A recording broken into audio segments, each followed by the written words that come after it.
Evening, at 6:30, so I'll call the meeting to order. Mr. Justin Smith said he wouldn't be able to attend this evening, so first thing on the agenda is revised budget presentation. And Ted, I was told not to make you stand there for 3 hours tonight. Oh, okay. So you're not standing for It's 3 not hours. too bad. I can hopefully this won't be a 3-hour one, but we'll do what we can. Just like last time, I kind of start page one, and we'll go through any questions you might have. In between the last month, I kind of trying to put all into words what we discussed, and I hope I have a little bit of a summary of our general fund budget on page one. I won't read it all, but it kind of outlines the four goals that I identified and we identified in our priority. We can add to these, adjust them, whatever we want to do. I think all the council wants to adopt at least a level property tax, and that's what this budget does. Just as a reminder, we did do kind of a 5% decrease from fiscal year 2021 to 2023. Number two is find ways to fund street improvements. In 2021, somewhat bleeding into 2022, we contracted with PEC to rate every one of our streets. The council decided to go ahead and have them plan out, some preservation of local streets over the next 5 years, which turned out to be a little over $4 million. This budget proposal will cover the annual costs each year that we have to make up that strategic plan to preserve our roads. As you know, Bel Aire is growing quite a bit. We've spent a lot of time discussing that. The last two workshops, just some few numbers updated this morning. We've issued 268 building permits this year, and that really stretches the building permit office. But what I'm seeing now is of those 268, we've only ordered and set 34 meters. So what does that tell you is we've got a lot more meters, and as each month we continue to get more and more permits, that's more and more meters to input into our system and service and clients and all the thing that goes into a growing city. I will say, and we're getting ready to we have set 102 meters from previous years and this year, so the total number of meters we've ordered and set we're about 136. We've issued 268 meters, but of those 268 permits, we've only set 34. So there's a lot of work yet to come. As you know, there's a lot of developers looking at the area and planning and plotting new developments. So with that said, really we stretched our current staff to the limit the last probably year and a half. And what we talked about was 3 new positions to help stem that tide. 1 police officer, 1 public works operator, 1 utility clerk. We also had a long discussion last month about retaining good employees who do more with less. It's very important. And number 3 is provide quality service with efficiency. Bel Aire, we spent a lot of years, and we still continue to have, some land debt that's taking a lot of resources away. And we've learned that if we hire good quality employees, they can do a lot more with less. And the problem with the economy we're going into is we have to keep up with all the other employers that have the same expertise. A police officer, an accountant, a customer service clerk that is friendly. You're looking at heavy equipment operators. You're looking at water techs. All these are really specialized employees. And in order to maintain our current staff, I think we decided to do a 5% increase, either merit or COLA. That's yet to be decided. But this proposal maintains that 5% increase for all current employees in 2023, as well as we had a discussion of, continuing that bonus program we started in 2022. That also in this proposed budget includes that cost as well. And I kind of estimated the mean or the median of what we would pay out to each employee. Not everybody, of course, is going to be at that top tier. I hope they are, but that's not. I'm not trying to do that with this budget. And then, of course, the last goal is maintain fiscal stability. I think over the past several years, we've initiated a save and spend type budget process, and with land debt and certain carrying costs that um, that comes with owning land or having a lot of development going on, we need to maintain that type of 30% reserves that we've talked about. So those are the four main points that we discussed last or the previous two workshops and included in this budget. Page 2 or 3, and three is the one in the gray box. Is that what you guys are going off of? Make sure we're all on the same page. The top of it says changes from July workshop. Okay.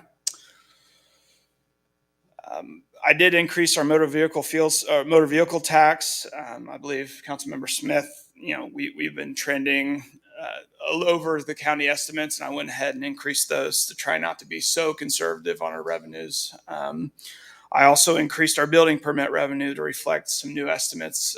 Like I said, we're continuing to get new permits, and I'm going to reflect not be it's still conservative revenue estimating. I just wanted to keep up with the times, as well as, if we, in the next 2 or 3 months, we're going to be looking at the fee schedule and looking at costs. So that might be something that has a play in the new estimate as well. I adjusted overall personnel expenses to each department. When you budget for a big organization, there's certain things. After last meeting, I went back, and so right now my review is in March. So with the previous budget, I said, okay, Ted, you're going to make so much this whole year, and I had that in my estimates. So when I went back in between June and this previous budget, I said, okay, Ted, from January to March, you're going to make this much, and from March to end of December, you're going to make this much. So doing that doesn't save a whole lot, but it's a little more accurate in our personnel costs. So I wanted to reflect that in this new updated budget so that we can get some cost savings or some estimate savings by doing it that way instead of just a blanket, here's your new rate for the whole year, which isn't quite the reality. So that's what that number 3 is. Number 4, I believe the will of the council was to continue the performance-based bonus program, so I added that back in. Number 5, I had a discussion with our new planning and development director, Jay, and he's really concerned that we're going to overstretch Keith, our building inspector, within the next few months and probably leading into 2023. So what I did is went ahead and kind of did a $25,000 contractual line for outsourcing building inspections to the county if needed.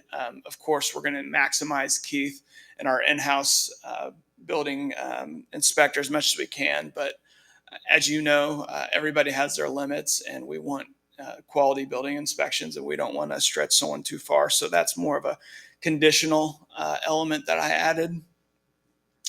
Number 6, I believe Councilmember Welch asked me to look at postage. I went ahead and pulled a report of all the postage totals. About everything was within reason, but I did increase planning and zoning. I think that's what budget we were on, where he said you might look at all the postage. So I increased that a little bit. Hopefully we won't have as many as you know, in 2022, we've had a lot of rezonings, a lot of annexations, those types of things that require certified mailing to all the surrounding property owners. So that comes at a cost. And hopefully in 2023, we won't. Or on the flip side, hopefully we will, meaning we're continuing to grow at the rate we are. So take whichever way you want to go. Number 7, adjusted personnel expenses for recreation department. As you remember, we kind of had a little bit of escalation, and I looked at that and I adjusted those numbers accordingly. Someone asked about the day camp. Final numbers aren't quite in yet, but we average around 17 kids per week this summer, which is about 24,000 in revenue. Rough estimate. Staffing's kind of hard because the staff dedicated to the day camp was around 14,000, but of course there's some residual. Hey, someone had to pick up after somebody else. So $14,000 is a good estimate, but a little bit, maybe a little more. And then only $2,000 for supplies and rentals, so about $8,000 in profit. I kind of hate showing any type of profit, but I know we are a service organization, and recreation, it provides a good service for our public. My daughter joined the camp and had a great time since we last met. On number 9, pool debt services moved from non-departmental expense to a pool department expense. I believe the council wanted me to draw that into the pool budget so that we have an accurate read on how much the pool is costing us year in, year out. There's a $20,000 economic development expense that I moved from the land department to the administration. Really, I think that one's a lot of just getting it under Ty's budget so that we have a little more control or a little more direction on it. So that was a move. 11, 12, and 13 we'll probably start with and discuss. As we set in a lot of these grant type meetings that I've been in, a lot of things need to be in your capital improvement plan, and I decided let's just go ahead and add a lot of our different projects that we've been thinking of, mainly the arterial streets that we have in Bel Aire in our capital improvement project. That way they're there. All of them have to be determined, to be planned on it. There's no set date, but I think we do as an organization need to have those, just a list of a lot of things that, and then allow you guys to prioritize that list. Intersection safety is also an issue that comes with us quite a bit. That would be, anything from flashing street signs, stop signs, to full on light, what do they call lighting systems. And then all the city parks I added. As we grow, we probably should start looking at park upgrades or new parks, and I think this puts it into the forefront of our planning process and or priority list, because as you know, and going through the budget, there's only a finite amount of resources we have, and if we don't have everything there, you don't know what you're trading off to get something else. So this will help everybody as we plan into the future. A few years ago, we did do a pedestrian master and bicycle master plan. I added that. I don't have any numbers to it. It's just a line item, but you'll see. And then number 14 was something we discussed a little bit earlier this year, and it just kind of fell through. And Ann really wanted to look at this, and so did Ty, as an overall water and sewer master plan study of the city. I went ahead and added that in 2022 and 2023 because I think the project's going to probably bleed over. We want to get that started as we are developing, we still have to run a little budget amendment on water and sewer, so it was easy enough to do that this year. The last thing from last meeting, we did add a reminder that there is multiple automatic ways to pay your utility bill on the July bills we sent out, as far as ACH reminder on the bills. And I think we had 1 or 2 people sign up because they saw that. So that was a good suggestion. I think the mayor just suggested that, but we'll continue to look at technology upgrades to help stem the tide of adding more staff, or even really just making it easier on citizens at an acceptable cost. And I'll continue to bring those up to the council for their consideration as we move forward with more and more citizens and better service quality. That's the overall. And then page 4 is kind of the financial aspect of it. Revenues increased about $54,000. That's with the motor vehicle tax and the increase in permit fees. And then on the salary side, with adding the bonus program, it added about $25,000 more for personnel. Contractual obligations, that 25, line 15 on page 4, that $25,000 is that extra that we might need for building inspections. The 500 is the increase in postage, which gives us a total expenditure increase of 51,000. So our revenue adjustments made up for our expenditure adjustments, which left a net of about 3,000, a little over $3,000 difference than what we talked about. But it does organize it different and address the needs. So just a quick question on postage. This is the first year we're going to have to spend money on the revenue neutral mailings. Did we account for that in this budget? So this year and next, 2023. Yeah. Right.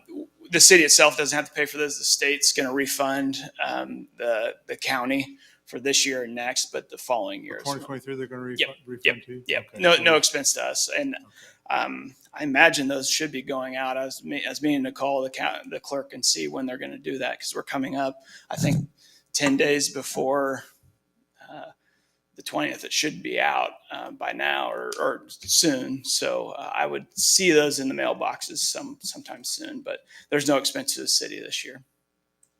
So 2024 will be the first year we will see an expense for that.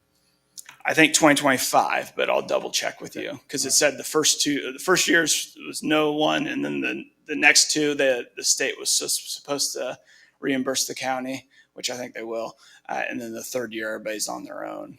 Now we do get a piggyback on any other taxing jurisdiction, so we share that cost. So it's not as if we have to pay the whole postage, but if you think there's county, state, I don't know. So I'm not sure if the state's included. They should be, but so it's a combined notice. What's that? It's a combined notice. Yeah, combined notice. Makes sense, I hope. Yeah. Okay. If we have any questions on just the general fund, I don't know if I'll go department by department unless you want me to. I gave kind of a summary of what we were doing, but feel free to ask any questions if we want, and then we'll move on to capital improvements, and then continue on to some of the minor funds that we left out of last workshop.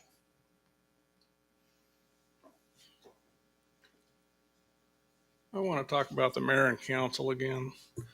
I got shot down pretty hard asking for a raise for our council members. And there were just so many arguments that flew out that I really didn't have time to even think about them. So I want to talk about them right now. First was nobody wanted to vote for a raise for themselves. If we don't do it, who will? This is one of those times when we just have to knuckle down and do what we need to do to make this decision. I'm not saying we have to give ourselves a raise, but if we're going to do a raise, we have to do it ourselves. Somebody else mentioned something about justifying our salary. I think that's a really simple thing to justify given everything we've done lately. We have cut property taxes, which you see here. We have sold land.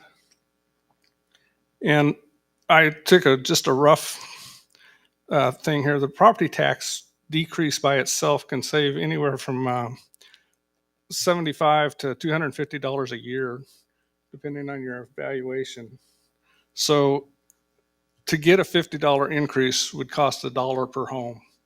$1 out of $75 is pretty small. And $1 out of $250 is really small.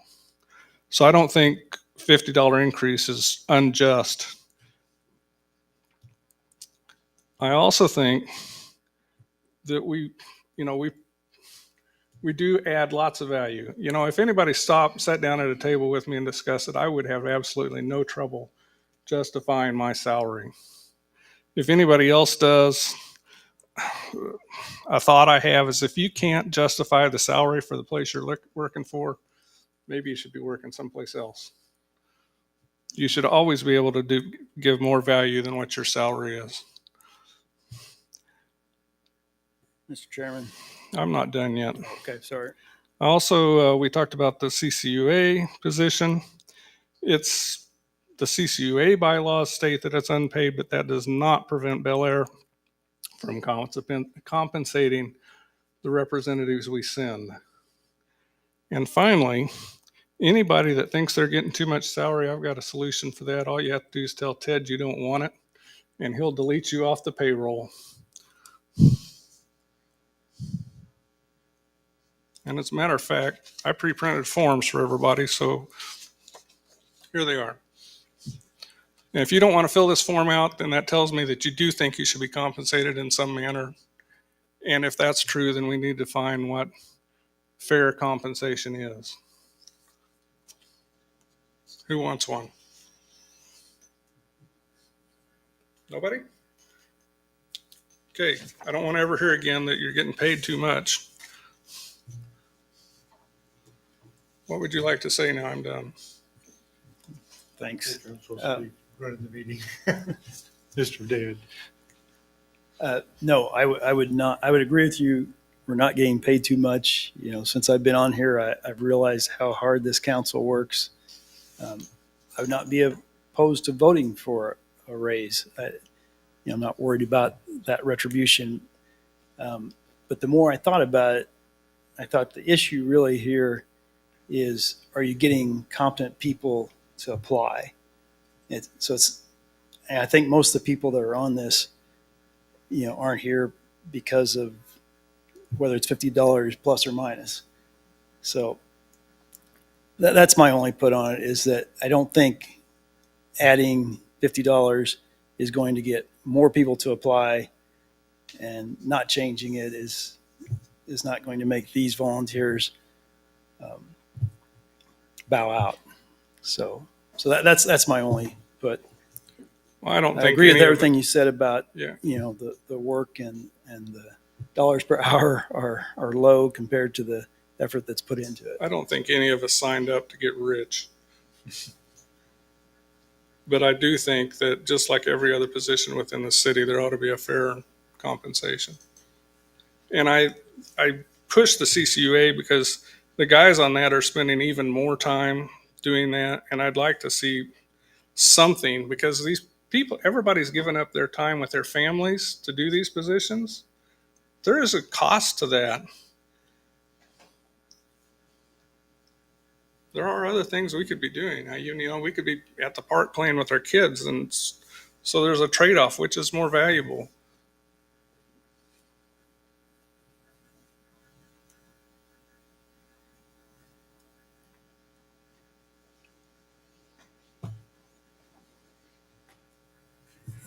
I was just gonna say, I went home and thought about after I said, yeah, I'm not gonna vote to give myself a raise. I thought, like you just said, well, if anybody's ever gonna get a raise here, some council's gonna have to do it.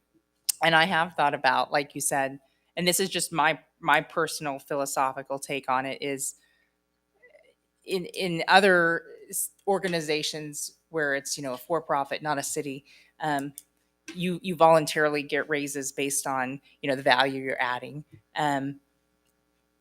And here they we just raise it, and it's not really voluntary ultimately.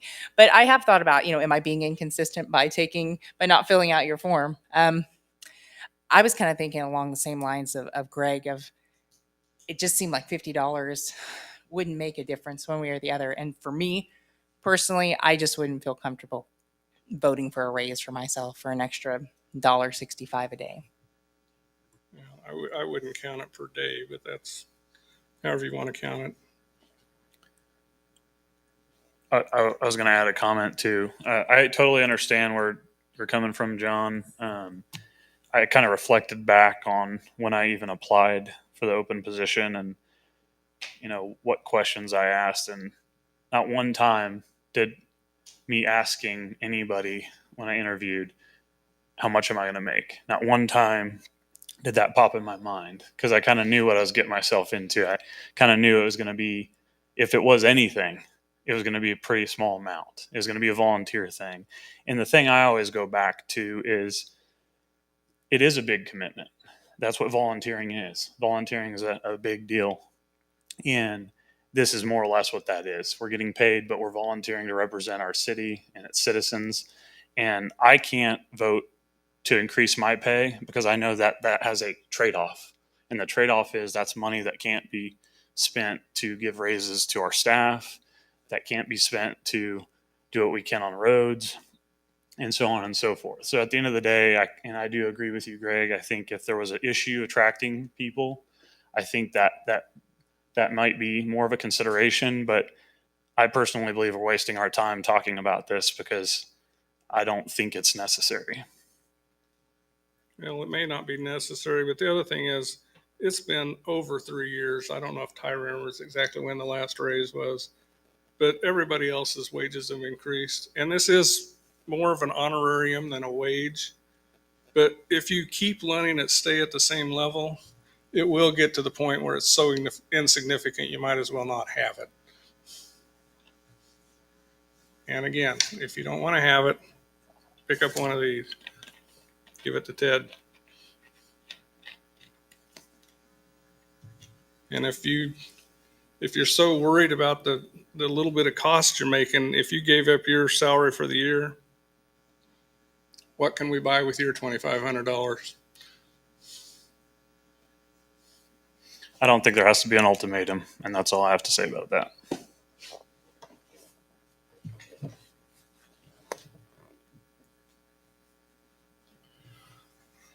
Okay, sounds like we've exhausted that subject for, everybody spoke on it, so, Everybody spoke on it. We haven't exhausted it.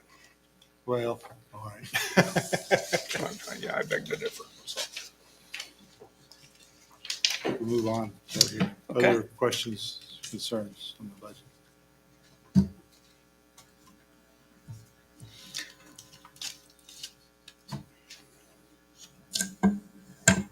And the beautiful thing about budgets as well as and we'll learn is we pretty much, as a city budget, every 6 months, because here in the December, we're going to look at actuals and then we'll readjust our estimates. So if you have any glaring concerns, let me know.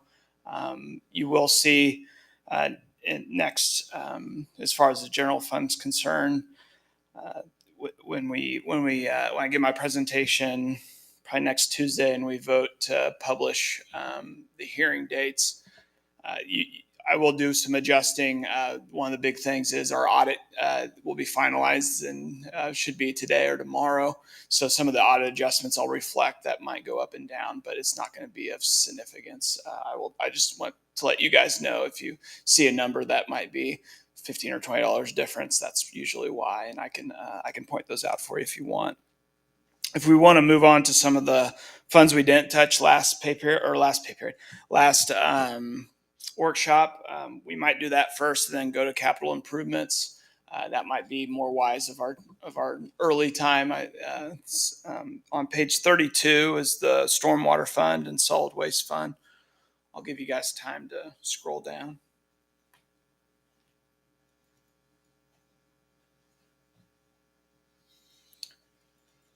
Stormwater, as you know, this fund was started in 2016. It's $2 per month per residential, and then $10 per commercial. So really, there's not a lot. About $85,000, $86,000 a year, which is starting to build up. I'm estimating we have about $400,000 in this fund by the end of 2022. What I've done at the request of previous councils, and understandably, just go ahead and budget all that little under 450,000 for drainage system improvements, and then we'll provide recommendations to the council of what we want to do, get a plan together, and then that way that money's there.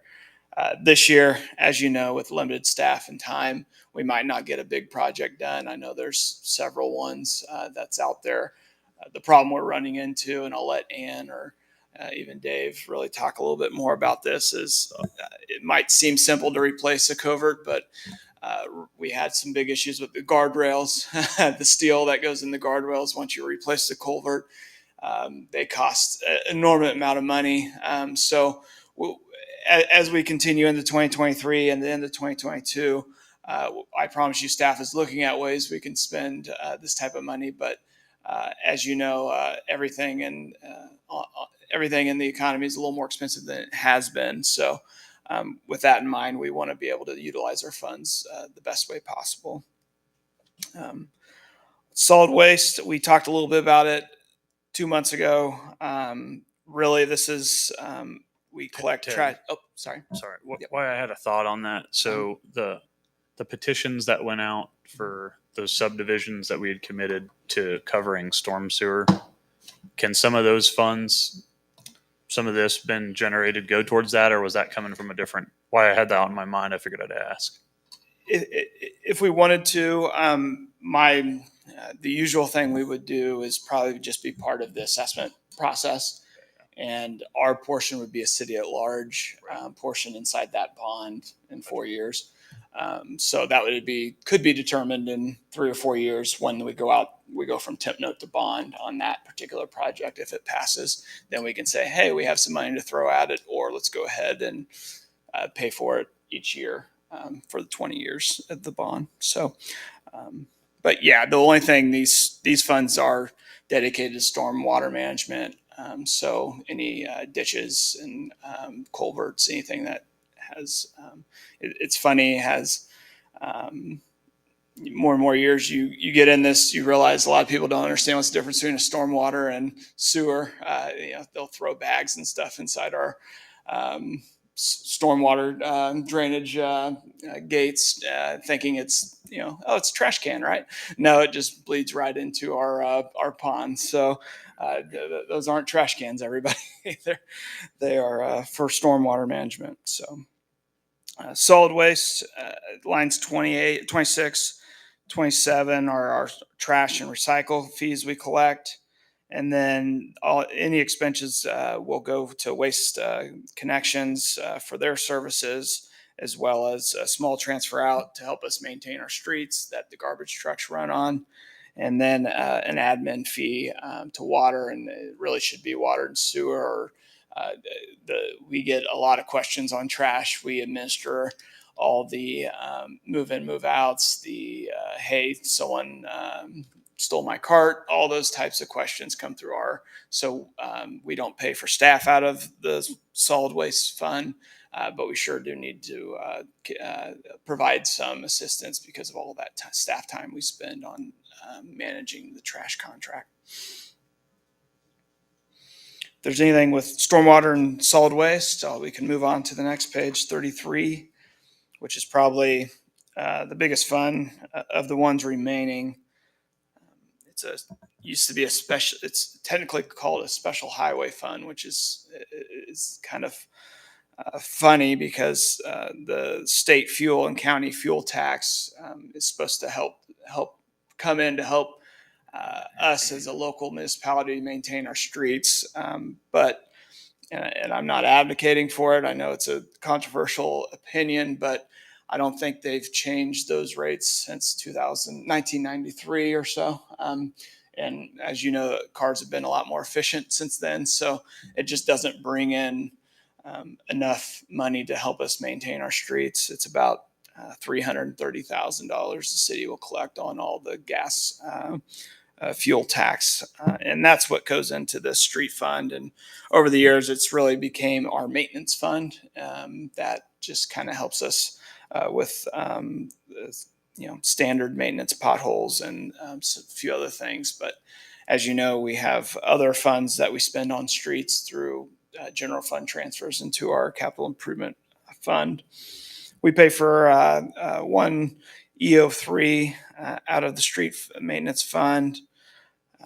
Probably the biggest contractual expense is street lighting. We've talked about this at length for a lot of different budget workshops. It's safety. It's a lot of things that cities have to provide, but hopefully that maintains. I imagine it's going to go up a little bit, but as we get a little bit more LED lighting and a lot of that stuff, hopefully we can maintain that rate and keep it as low as possible. I know it's not going to make you feel better, but at the federal level, it's the same issue. Not enough funds and general fund transfers. And it has been that way since you said the early 90s, because the Highway Trust Fund, like you said, the formula has stayed the same. It has not increased, and that does need to change for sure. Unfortunately, I think that's going to take a lot of doing. Yeah, and the hard, and to completely off subject, it's more of there's a lot of streamers going on. So Netflix is technically a cable provider. A lot of these over the internet TV providers don't pay a franchise fee to any of because there's no solid lines. So that's another technology upgrade, as well as electric cars. A lot of these things that are coming in the future that aren't going to help pay for. We call it user fee, user charge. There's a lot of users that are going on our streets that, but that's maybe for a political discussion, not quite a budget, but that's just something to tip you guys off on. On the commodities side, not too much change. The big thing, I know paved and gravel roads have been a big topic of discussion, and a couple of years ago we went ahead and separated out how much we spend to maintain the gravel roads versus the paved roads, just to be more transparent.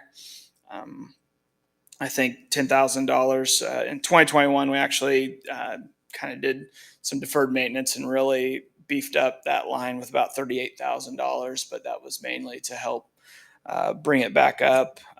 The street department's going to continue to help maintain all our roadways the best way they can and research the best methods and how to do that. And a lot of these lines are the materials that go into fixing the streets. Line 35 is another big one, kind of like the police. Snow and ice removal is a big service the city provides. That's where that money goes from. I did increase that a little bit. We need, as we grow, there's more fuel costs, of course, is higher, and the uncertainty. We've been hit with a few snowstorms or ice storms recently, so I adjusted that accordingly to historical norms. Page 34. And this is really line 4, street improvements. This is anything we have to, and I tell my public works director, and if it's something we can do with our own staff, we do it. But some potholes are a little too big, or some repairs are need to be contracted out by specialty companies, and that's where that line is, line 4. As you see in 2021, we hardly spend anything, and that's because we used a lot of that in materials and used our own manpower to get more bang for our buck. But it's important to have this. It's important to have these types of lines in here, but know that if we're not spending it on line 4, we'll probably spend it in materials in the previous lines to help repair. So it's not something that we're not using one year and using the other. It's more of which method are we going to use to address a street problem that in particular. All in all, estimated probably going to end the fund or end the year with $150,000, and then we'll bring it down to about 25% reserves at the end of 2023.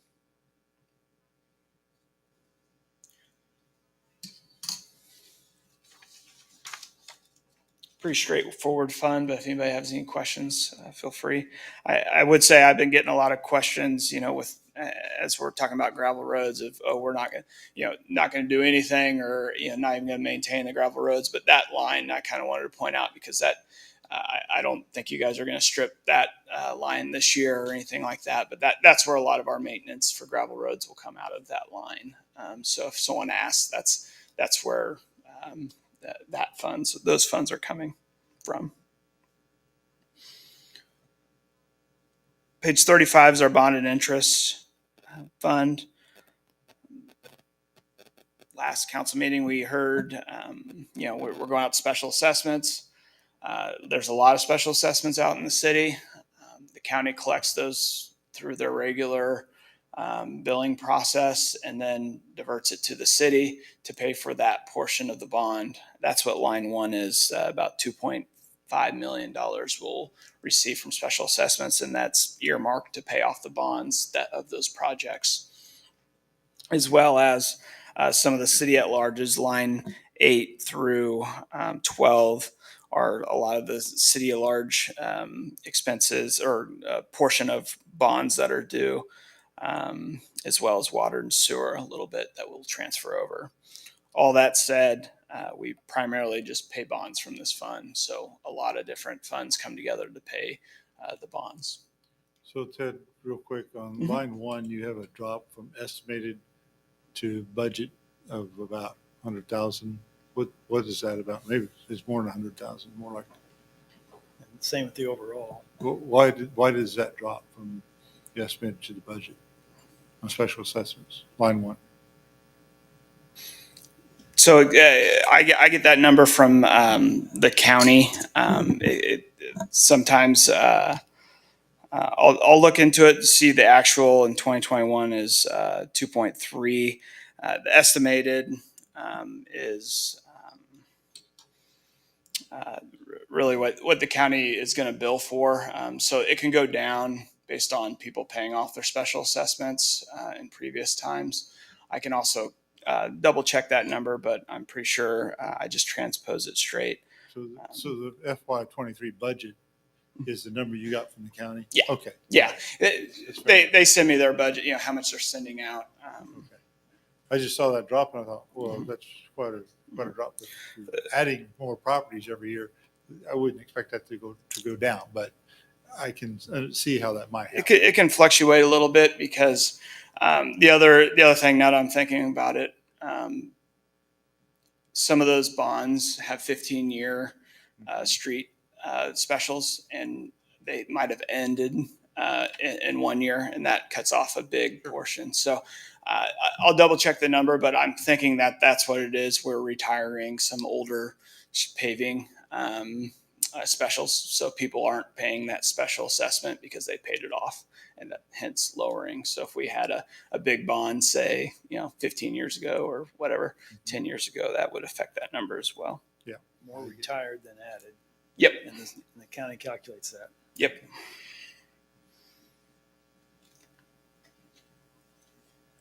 I think that's a good deal if we're retiring them. Yeah.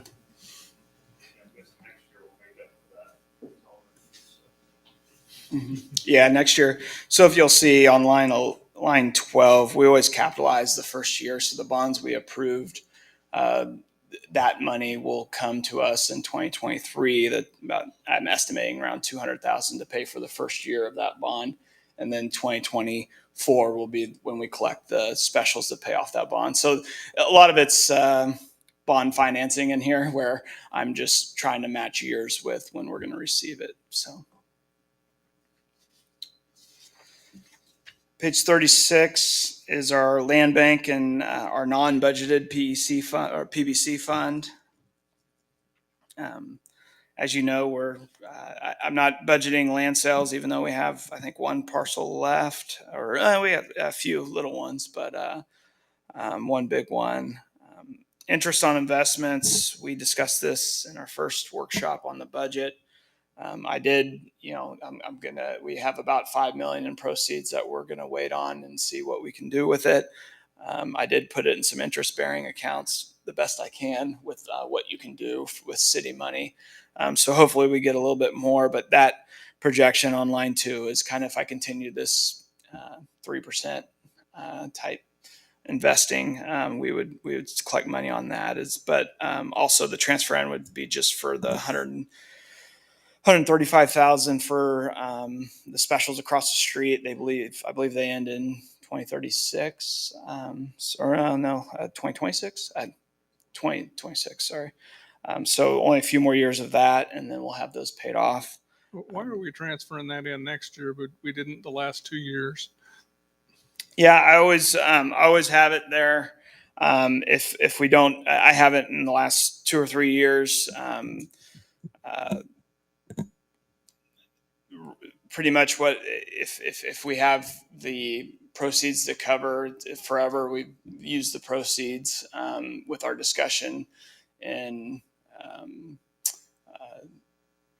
2 months ago, you said act like we don't have that, so those proceeds. So I didn't roll those proceeds. But if we wanted to use that 5 million to pay that $35,000, we could reverse that out and have it zero and just have the money sitting in the land bank pay for that.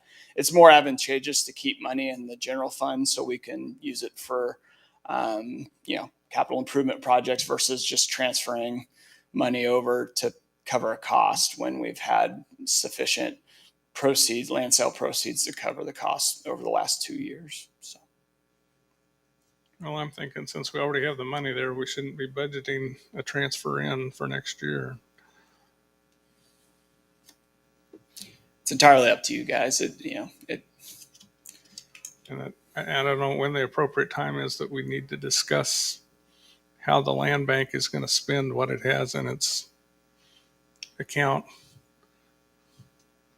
Is that a land bank meeting, or is that part of this budget meeting? Or, we talked about possibilities, but we never made a decision. Yeah, I mean, we looked at different structuring ways we could structure it, but I think right now we're holding on it, and that's a council decision. So you guys can discuss it any time, and I'll follow the direction. Yeah, what we had discussed was trying to use that, hang on to that money to possibly use it to leverage some of these infrastructure money that's out there. And obviously that's more of a long game than it is a short game. It's going to take a year or two to get to that. Hopefully sooner than later, but you don't have the crystal ball. Well, the other thing we discussed was using part of it every year to pay the debt service. Yeah, we did talk about that too, and I think that would be okay if you're using that to pay the debt service. That puts the funds available in the general fund for other uses, and that's a fine, to me, that's a fine way of going about it. Puts them on the other side of the line, they balance out. Right. Yeah, and that's a fine way to do it. But I don't want to take money out of the land bank to finance some other project that the land bank's not responsible for. Well, I think that's probably, like I said, it's a matter of accounting. Yeah, and here's where we've spent so much money on land that, you can make arguments both ways that, it's not technically it's land sale proceeds, but as you see, line 21, that's 1.4 million in a year that we're paying to pay off land debt each year for the last, we've been doing it since. So I guess the refunding of, what we've done in the past is an argument you can make as well. So if you wanted to use proceeds for all those years where we transfer money into the land bank just to pay to pay for specials, right. And that's kind of the legal way we would do that. The way I would and I remember this part of the discussion, so I'm going to specifically say this, and it kind of goes on to what the mayor was saying, is the grants that are available you're going to have a better chance of getting them if you have more money available to put towards the project. So you can't count on you're not going to get 100% grant. You're going to get an 80% if you're lucky. And that's kind of the intent of holding on to the money, is to give us the flexibility to decide, hey, let's throw $4 million at this because we want a big project built. So that's the advantage to not paying off any of the debt and letting it ride, letting it be on its terms, so that we have that flexibility. Once you spend that money, it's gone. The other advantage is, if it comes to fruition, is bond rates may go up, and you're not going to get the bond rate you have on these current bonds on any other financial instrument. I mean, that's kind of a intuitively inverse thing, because bonds tend to go down in price as markets go crazy, and so it intuitively doesn't feel right, but I think you're going to see. I think the way the bond's structured, with what little interest we have remaining on the current bond, we would want to, we wouldn't go refinance the bond. We would just use a portion of the land sale proceeds to pay for that versus transferring the whole payment from the general. So it's pretty much an internal debt payment schedule we're creating if you wanted to do something like that. However, other councils could come in and do something different, which is the risk of doing that one. Yeah. Why does the PBC have a transfer in of 1.4 million? That would be our land debt payment But that, plus, what's that? Sorry. go ahead, you were going to add Land something. debt plus city hall debt. Plus City Hall debt. Yep. Okay, because I was going to say our land debt's only about 1.1. 1.1, 1.2. So the Yeah. city hall is. Okay, that was what I was missing. Yep. And our pool portion, I'm sorry. I just lumped them all together because Willow Bend does about 50,000 a year for their portion of the effluent line. And then the city's pool portion, and it's in the general fund, is I think around 40,000. So Is that 50,000 to pay down infrastructure on that effluent line? it pays for the whole thing, the whole line. So they're also paying for the water as well, right? Yeah, it's a very reduced. It's effluent water, so it's it's not potable water. So Yeah, I know. Yeah. But this 50,000 is infrastructure Mhm. payment, right? yeah, it's in the contract. Right. Okay. I want to make sure that we're clear. We're not getting $50,000 for the water. No. Water's pretty small. Okay. And again, that's a non-budget fund. It's pretty much revenue transfers in, transfers out. It's the way to legally do a public building commission.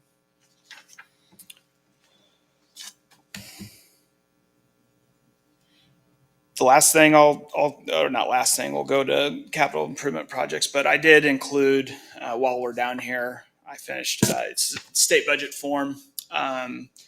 I did them based on what you have before us, plus some audit adjustments, but this would be a rough draft of what we would look at next Tuesday. I'm not sure if I put the notice first. I think I did. It just notice a public hearing, and what it shows on the far right side is the proposed budget for 2023, and it says 43.565 mils. It gives our desired amount of property tax. As we know from last year, our property taxes are calculated based on estimated assessed valuation of the city. If that estimate goes up or down, they're going to adjust our mill rate to collect that amount of money. So if it goes up, they're going to take a less mill to collect that amount of money. If it goes down, they go up. And every year I've been doing this 10 years, and it's usually just a fraction of their estimates are very good. Last year we ran into some IRB going off and on, so that was the only issue with last year. I don't anticipate that problem again. So this is what's telling the citizens, hey, this is our estimated tax rate. On the budget authority expenditures, it's kind of important. On the general side, it says $10 million. We are not budgeting to spend $10 million. We're about $8 million with $2 million in reserve. Under state statute or state law, you have to budget every single dollar, and the $2 million in reserve is actually budgeted as carried cash forward or a reserve. So what they do is they look at it as an expense, as a reserve. Doesn't make much sense, but that's the way they want us to do it. So just to let you know, that includes our reserves, and then the rest are all our other funds put together to give the total amount. So that's what will be published on the website and in the newspaper. All the other sheets have to do with outstanding debt we have, a lot of allocations. You can thumb through it a little bit. It's really the state tries to make the same worksheet. This little thing is exactly what the city of Wichita provides the state, as well as the city of Bel Aire, as well as the small city of Huron, Kansas. They try to do a one size fits all. So if you're gonna really dig into a budget, you might start with my spreadsheets and then just see the totals on our state budget form. So that's what that is for anybody that's first going through it. If there's any questions on that, I'll be happy to answer them, in council meeting next week or today or in the interim.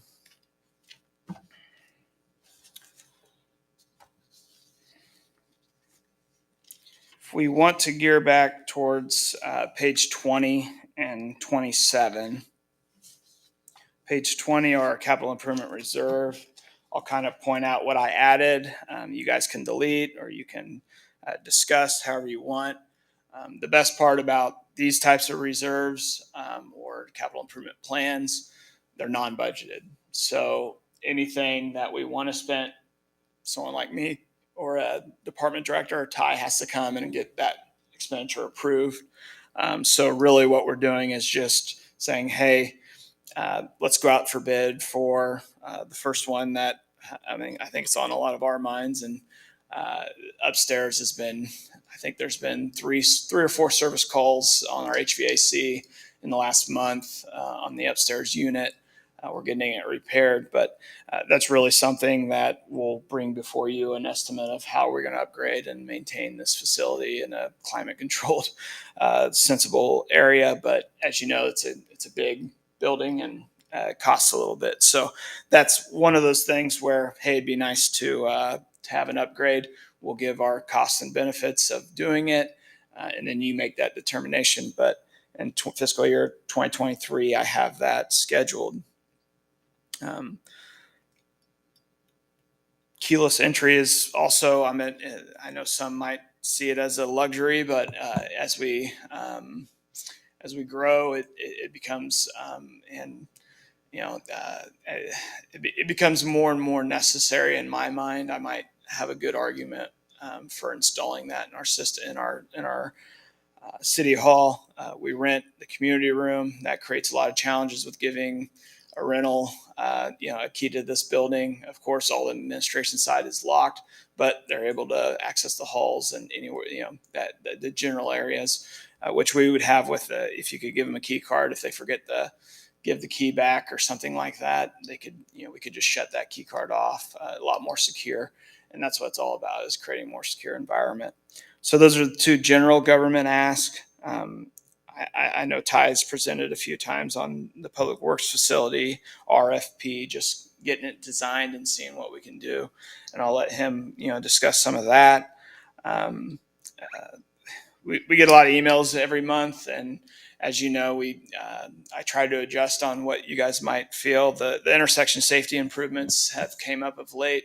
We can discuss it, but if we wanted to add some flashing four-way stop sign somewhere, it's about $45,000, I think, was some of the estimates. For how many? That seems like. What was that, Ty? I can't. Did I include that? Would replace all of our current stop all of our current, All of our current stop signs? with flashing stop signs On the arterials. All the On the arterials. arterials, right. Yes. Not That's the a lot of residential stop ones. signs if we do the whole city. That's correct.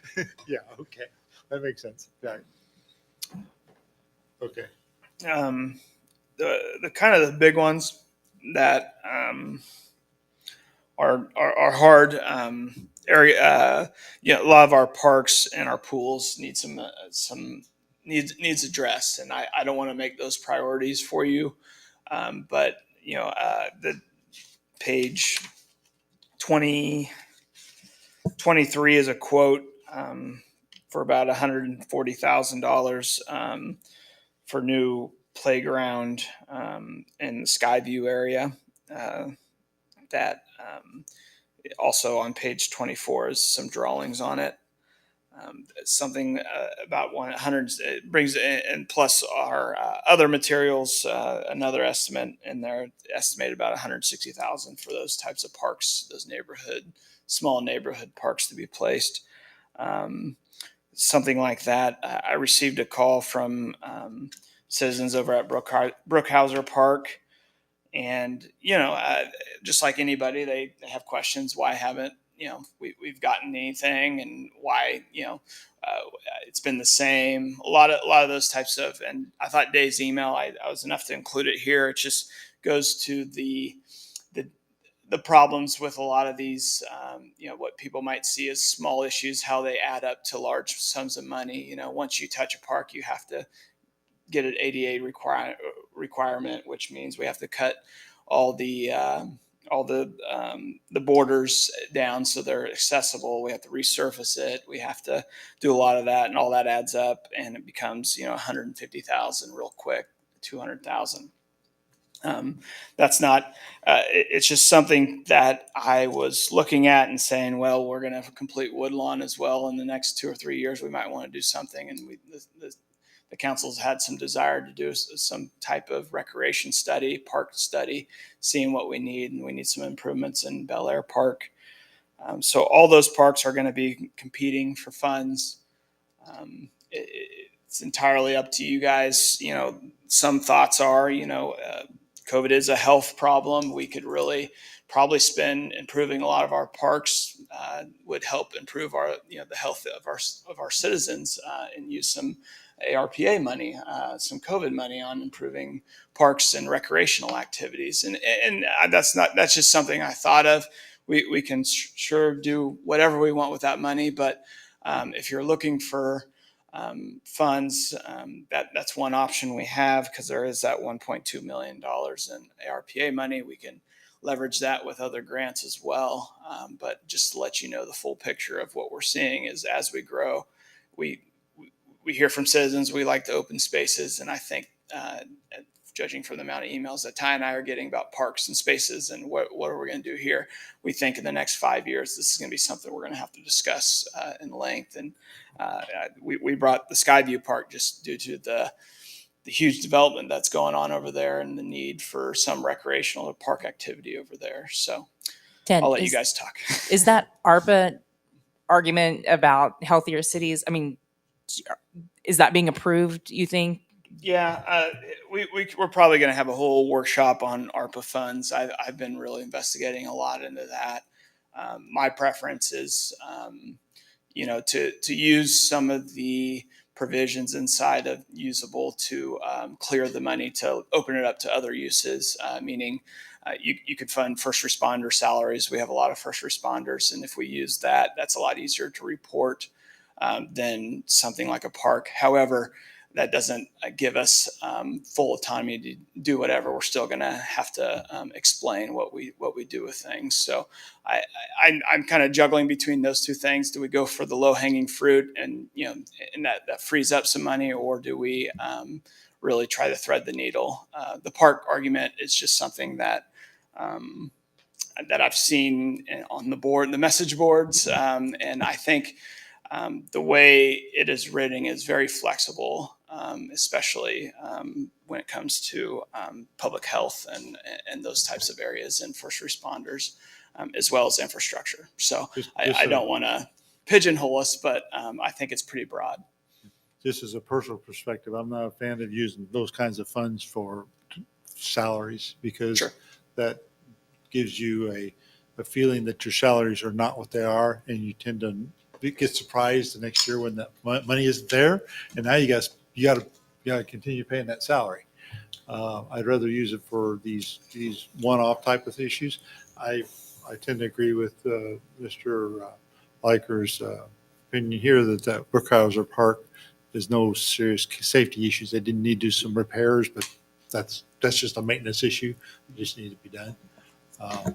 If we're going to talk about parks, I'd much more rather talk about Bel Aire Park than Brookhauser.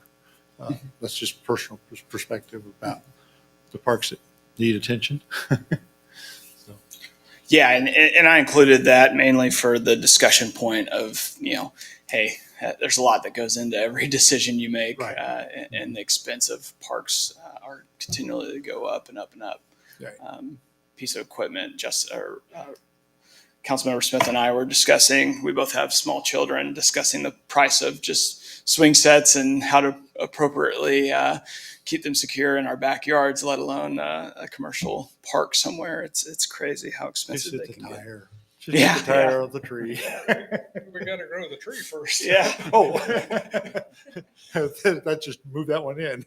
Ted, on the parks discussion, on what you've read, is it going to be easier for you to dedicate money to build a new park and track those costs, or does it really matter? What I'm getting at is parks have a cost up front and obviously a continual cost. So anytime we make a decision to build a new park, we've had discussion in the past that the appropriate amount of money needs to be set aside for that park to maintain it every year. So I was just kind of curious, how do we balance that as a council, building new parks, using those funds, and also considering the maintenance aspects that are going to increase as well. Yeah, I don't think there's a difference in new or It'll be more difficult for improving you. or upgrading new ones. Again, we could probably spend a whole workshop on this. It wouldn't be hiring new staff that we would fund. It'd be taking current staff salaries and redivert them. Basically, you'd use ARPA funds for a year and then divert that money to park maintenance, that type of stuff. So we can do it any other way we want. Do some shuffling so that you it's- can get the money. That's what we're not Okay. hiring new people with the Right. money. That's what's more of the reporting purposes.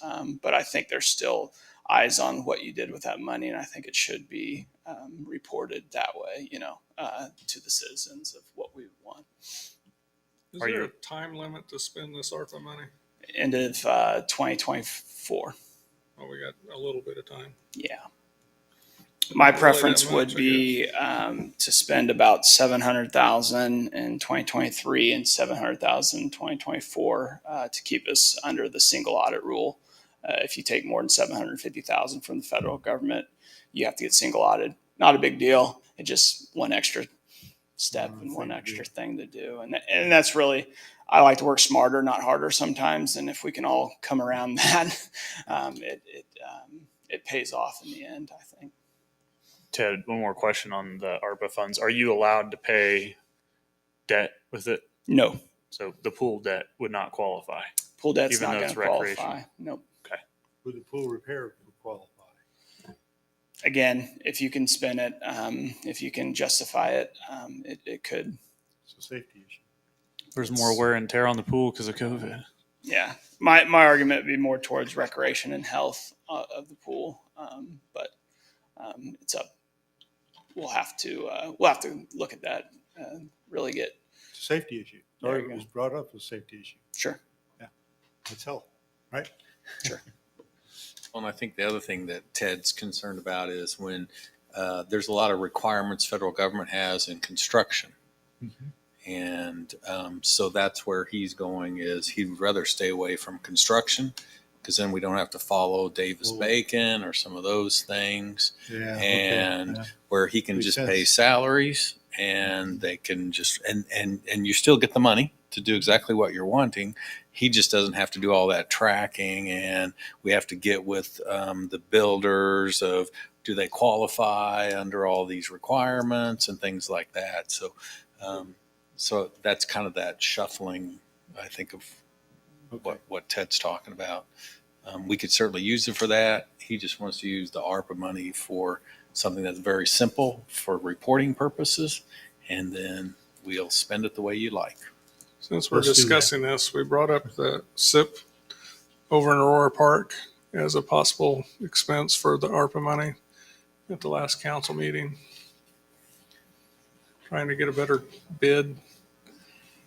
Is that an issue with you, or is that just something we can go ahead and spend it on? Which and use what was the word you used? I What- said SIP, it's for the sewer lines, Oh, the okay. lining of the sewer lines. Yeah, that's 100% ready, eligible for ARPA money, sewer and water upgrades. However, we would have to put in. It goes back into do we have a lot of different policies with the contractors, the bidding process, which isn't terrible, but it's just more hoops to jump through. Conflict of interest policy for all of you would have to be in place. All the other requirements that the federal government puts on purchasing would be in play on that. So it wouldn't be as simple as it'd be more of a 5 to 6 month process to hiring that company, and we can't. I think we're having troubles with getting multiple bids as well for that. Yeah, I was gonna say, So yeah, and that all just comes back to if we can find some large eligible expenses to just do that once or twice, and then we have freed up some money or have some. I hope money we to didn't use. get you in trouble, but I think Ann's out there soliciting bids on that. And No, it no, is yeah, giving no. her, it is giving her more companies from the last I heard that are willing to bid on it. Good. As far as using straight ARPA money for that and reporting it for that, I don't think we're ready on this time around, maybe in 2023 or 2024. And however, I'm not sure. I know you guys were directing her to finish it up, or I think we still have more of that to do, but there's always going to be projects available in the water and sewer that we could use ARPA money for. Yeah, the problem was we got only one bid on a small project, so Yeah, we're trying to So we finish send back all to of it at finish. once Yeah. and get a better deal. Go back and rebid it. Yeah, I remember that. Because I don't think she included Aurora Park, and she did one other area. She finished up another area, but I can't remember. She only did a small area north of Aurora Park, if I remember right. Yep. And she did that because that's all the money she thought was in the budget. But me in particular, thought we could use the ARPA money for that. Yeah, no, I think the discussion kind of revolved around 2021. We didn't really spend, we didn't contract out that 300,000 that we usually do a year, and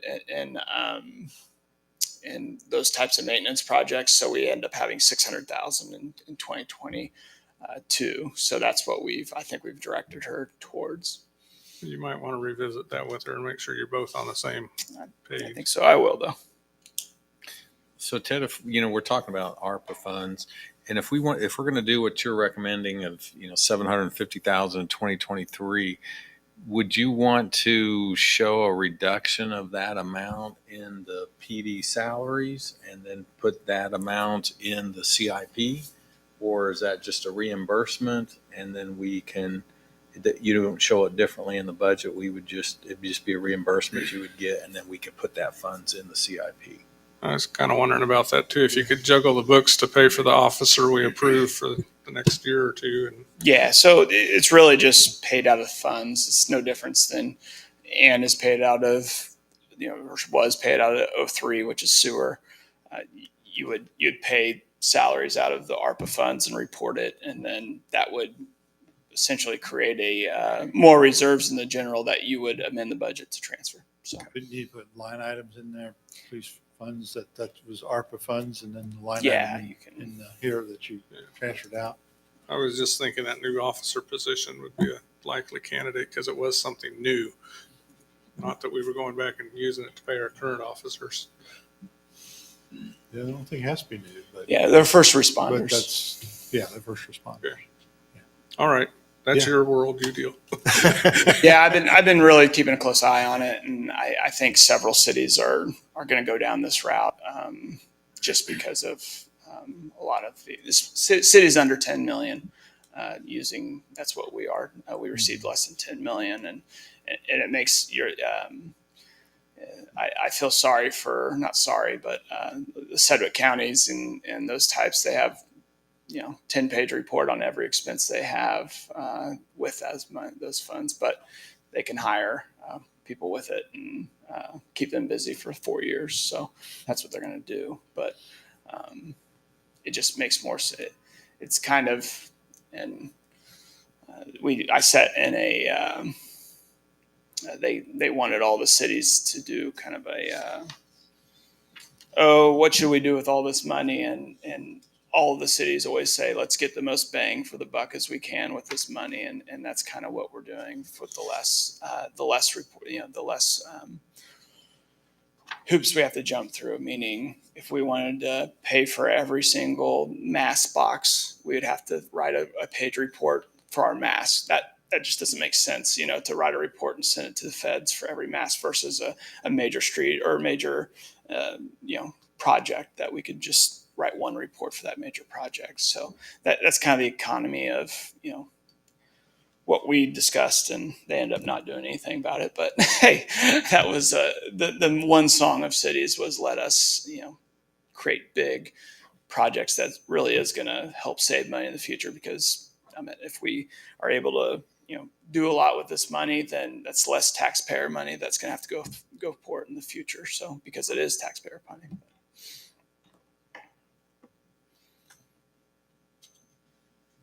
So you have 160,000 in here for Skyview Park, a new park. Was that land allocated to the city in that plotting for Skyview? Yeah, and I think that's the reason we're really feeling that that's something. Well, there's two reasons why we really think it's important. One is there are no parks east of Rock Road. And that's that's where all the, you've seen all the developments, 500, probably 750 homes are going to be going in the next couple of years. But you There's got no parks. There are two parks and two of those developments already plotted. I think Skyview is one of them. Yes. Plotted And I think park. we talked about Rock Spring or Rock Spring 5, 6, whatever number they're at. Okay. But yes, in this one, so the developer actually, I think, set aside 2 lots, I'm thinking, or at least one. Mhm. And, in doing so, he could sell that lot for 30, 40,000. And so he said he's giving it basically to the city. And so he's putting up money by giving a lot up. And so the city's part of it is then accepting that and then investing in the equipment. So, and then we've talked about, and that's something you'll consider in the next few months as we start looking at policies again is, do you want to require new developments to have parks in them? And are you going to require them to set aside land to do that? And if it is, then certainly I think the city needs to step up and say, well, if you're going to give us the land for parks, then we'll pay or we'll budget money to put in the equipment. So, Okay. So that's what this is about, is putting some money in there for equipment to equip Yes. that park. yes. Okay. Very good. And I will say, if we get positive, I think in November when they open up the safety service grant program, there's about $60,000 in safety service in that Skyview park. Hopefully, we might be able to get half of that saved, so $30,000 paid for with a grant. However, it's one of those things where we have to commit. If we submit the application and give it to us, we would want to take advantage. I guess we can always reject it if you don't feel, but it might go down a little bit if we Well, get that. my only grant. question is that development going to be ready for a park yet in 2023? Because I think we just plotted it. No, that this Skyview phase 1, all the infrastructure's in.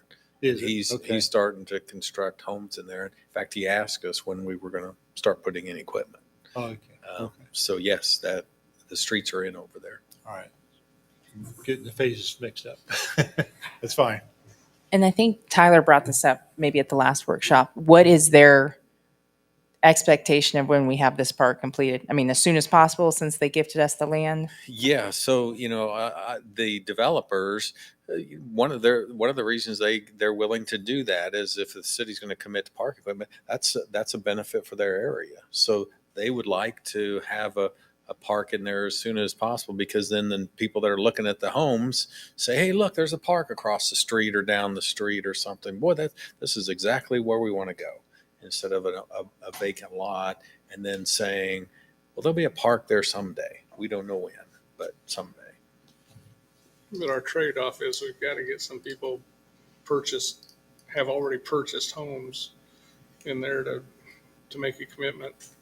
I guess is what I'm saying. I don't want to put a park in the middle of a great big development and then have the economy go to heck and have a park in the middle of 180 square acres. Well, and I think that's the benefit of this is 2023, so this is next year. All the streets are in now, and so between now and next summer, when we're ready to bid the project, we should know that, hey, there's 10 houses or 30 houses in or something like that. So. Okay. So again, this is next year's budget, and so we'll be able to look at how many houses you got in. Okay. I just don't want to jump the gun. You know what I'm saying? Yeah. Sure. Yep. Okay. Was there any money in here to look at Bel Aire Park? Do anything with Bel Aire Park? And that's where we go to. Right now, the ending balance is probably where I want to keep it. So it would be something as let's go ahead and pay for land bank specials, 135,000 land bank special with reserves and land bank, and then transfer another 135,000 in the CIP to address Bel Aire Park. That I would say no. There's not more transfers for 2023. For 2024, there might be. or there should be as we grow. There's going to be more decisions to make. But for 2023, if we choose to do HVAC, all the things planned, including the intersection safety improvements, we wouldn't have any funds available for that project. But did you just say that there was 135,000 in the Land bank, if bank? the that land you- bank transfer, that we you can. could transfer out Yep. into this? Yep. Is that what you just said? Yep. And then, but the trade-off would be we'd use some of that $5 million to pay for that 135,000 in Right. land bank special. Well, as Woodlawn completes, I think it would behoove us to do something with Bel Aire Park. And we're anticipating Woodlawn being complete this next summer, right? Hope that happens. Gonna be mad if it doesn't. Yeah. We also have the end of the year. We could probably, if my estimates are, we usually end with, 200,000 or 300,000, So revenues come in higher than I expect and we spend less than I expect, then there's some savings there at the end of the year, 2022, and then we can roll that in talk 2023. about grants. You said there's a grant for surface, but I don't know that Bel Aire Park needs that kind of a grant. I know that tennis court needs work. And I think the basketball court does too. I can't remember that for sure. Yeah, I mean, we looked at T-Mobile has an interesting grant I'm looking at that kind of has these types of, again, we fall back into the community of need argument. We're up against a lot of our median household income is a lot higher than most communities, and we're in competition for those types of grants for upgrading parks. But we'll definitely throw our hat in the ring. I know KDHE does have the other one we were looking at, or I'm going to submit for, is park benches. Now I think there's enough park benches at Bel Aire Park, but I know we're looking at some benches and around the disc golf park, some of those areas. Ty's real good at looking. I try to look as well as any type of those little, even a park bench here and there is helpful. But there's that seems to be, like I said, I don't want to give a plug to T-Mobile, but that's their program. But a lot of businesses like investing in parks because they can put a plaque on and stuff like that. So maybe that's something we do in the future as well, as continue to look at there. But They're going to give us $100,000 to rehab a park. Yeah. I have no problem putting their label on that. that's where I guess that was a friendly part of saying Sponsorship. there's a lot of little donations around there, but that's going to take a lot of time, and that's fine. But I don't know of any huge. Hey, well, let us come, like you said, give you 100,000. It's pretty small. Put T-Mobile on the backboard or something. Yeah. All right. Ted, quick question on the public works and the police. I know there was a discussion back and forth about those two projects. The police parking garage or emergency shelter seemed to me centered around a larger community space and a court. Seemed like the parking garage piece kind of was falling away from that discussion for a lot of technical reasons that you guys discovered.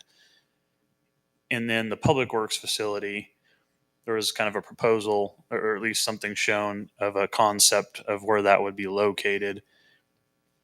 What's the reasoning behind, and I know we didn't really fall on the priority, but there was some give and take of which one would be first.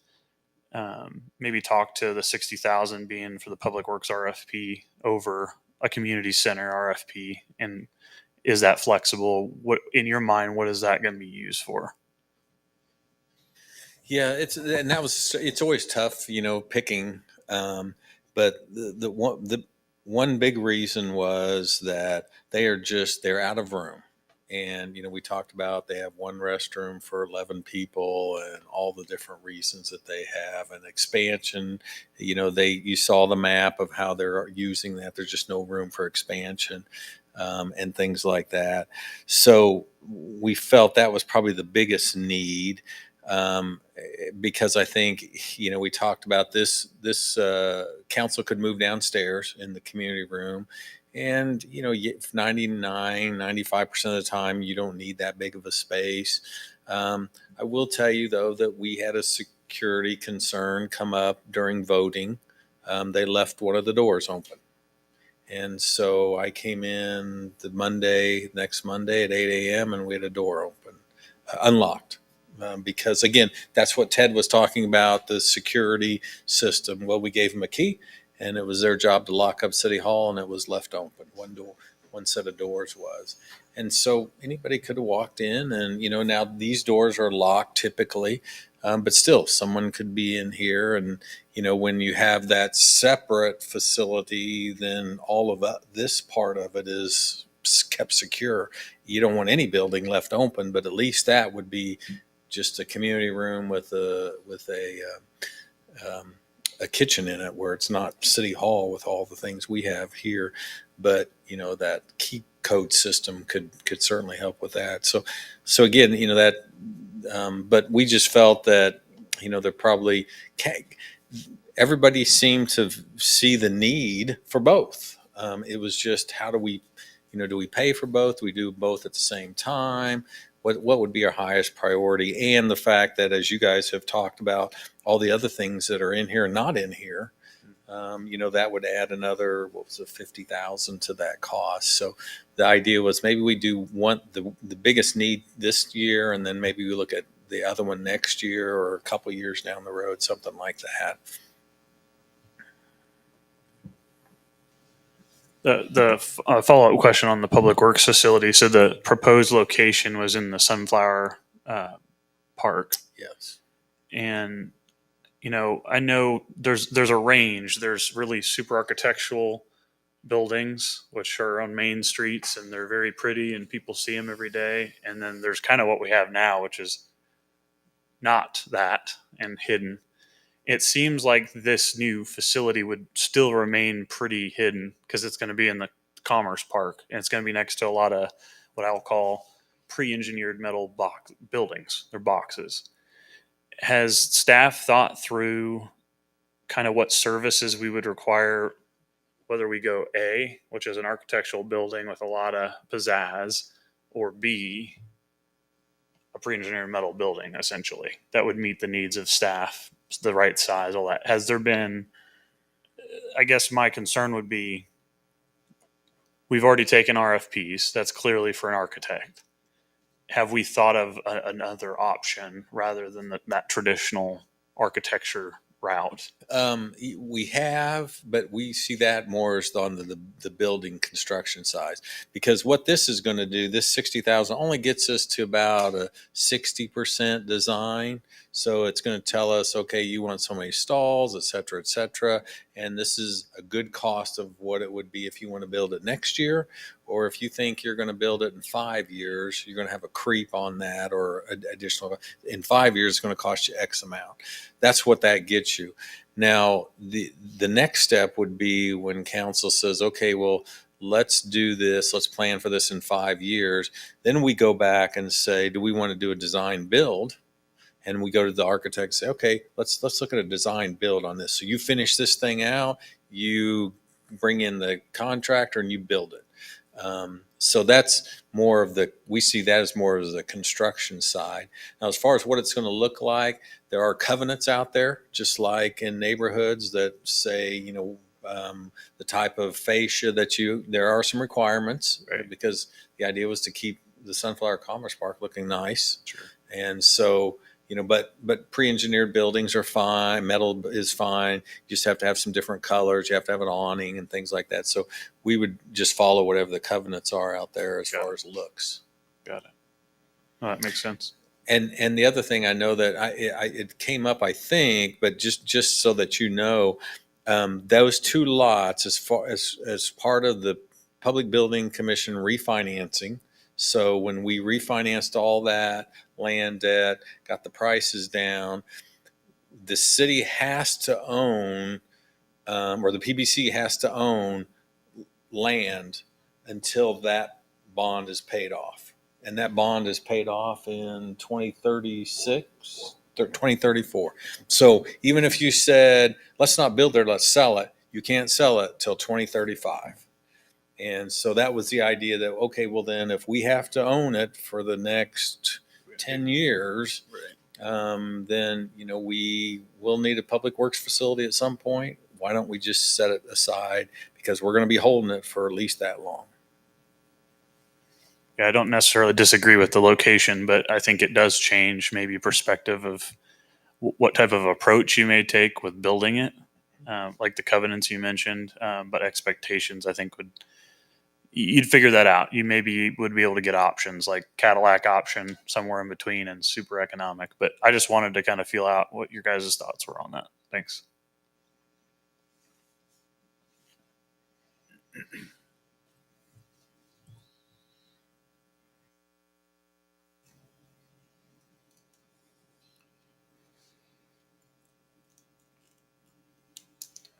Anything else we want to discuss on capital improvement reserve? So there's no budget there for a pool liner.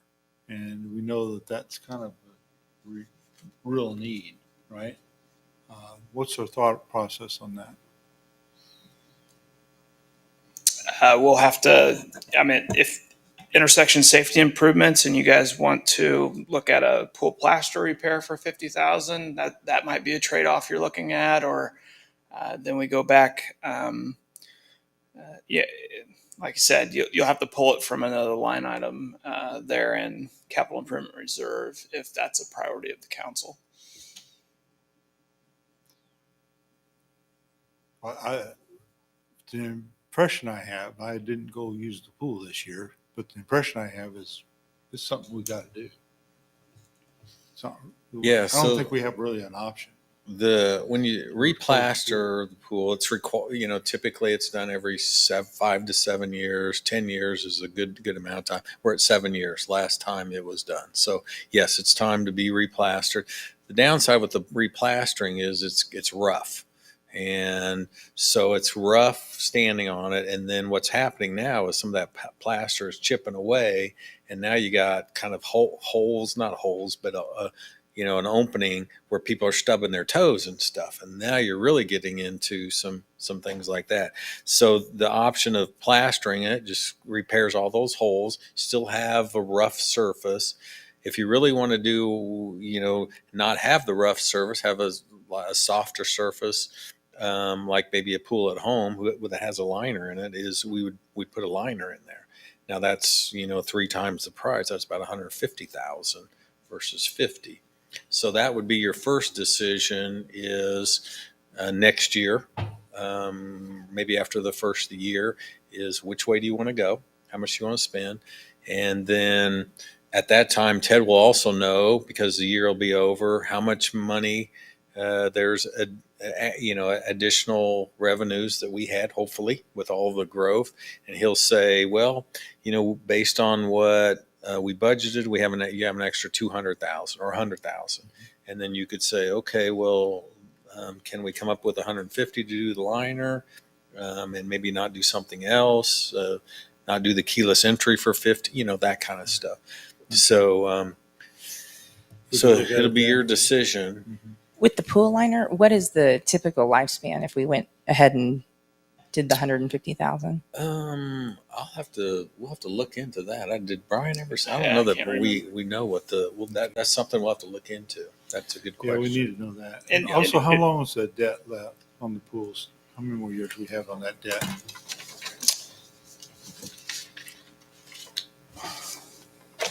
Forgot I had state budget that has all that listed. So,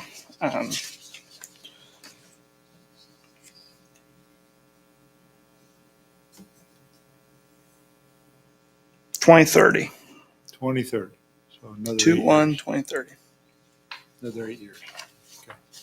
And as you know, if this is a priority of the council, I'll bring options to fund it. So let me know if you want me to add it and at what level, and I'll be able to probably find options for you. I don't mean to be that brash. I just it's part of the budget process. Well, where do you want to take it? From what I understand, it's really a got to do type of thing. If I'm understanding correctly the situation, we really can't open that pool another year without doing it. Is the way I understand it. Okay. Mayor, If my understanding's wrong, somebody needs to correct me. Mayor, I agree. Took children several times, and normally cut feet had to be bandaged. So if we re-plaster, we're getting it basically through the debt service, because that'd be another 7 to 8 years. the pool liner, the question I would have is, yeah, how long is it supposed to last, and does it have a warranty associated with that term? I'm guessing pool plastering, they just cover a 1 year maintenance labor. That's it. They don't have a product warranty on it, but I could be wrong. No, I think that's exactly right. Yeah, I think there have been a lot of complaints about this, and just as a general philosophy, I want to take care of what we already do have before, as maybe more of a higher priority before we start building new things to maintain.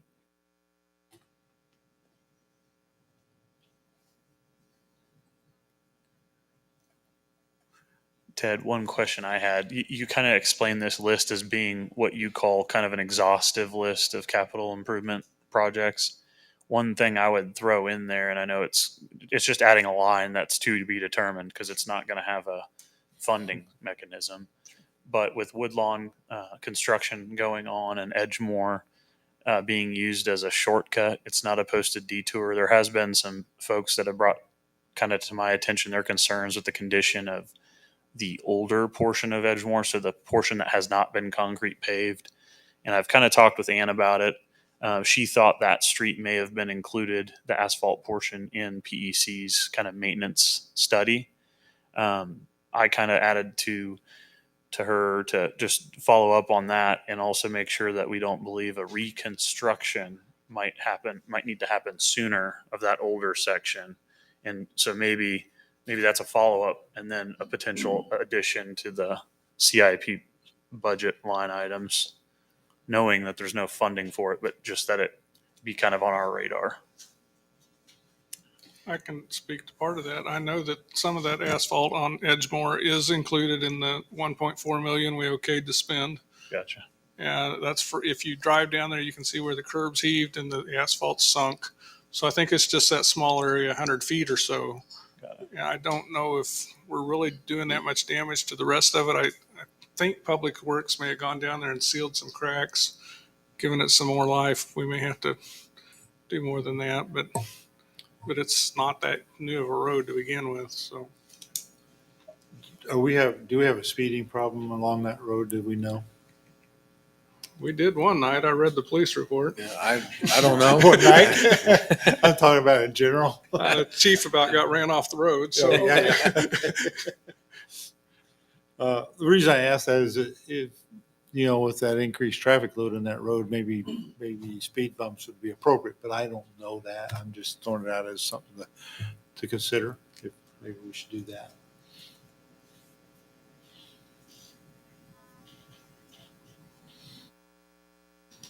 I'm not a big fan of speed bumps, but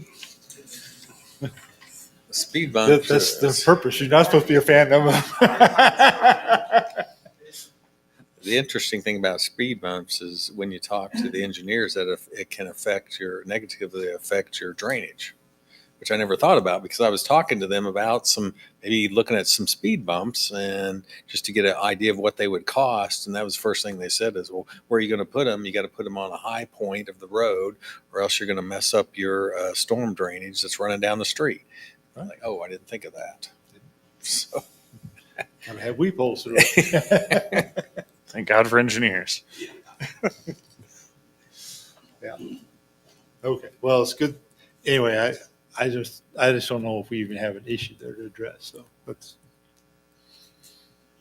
apparently the chief does, but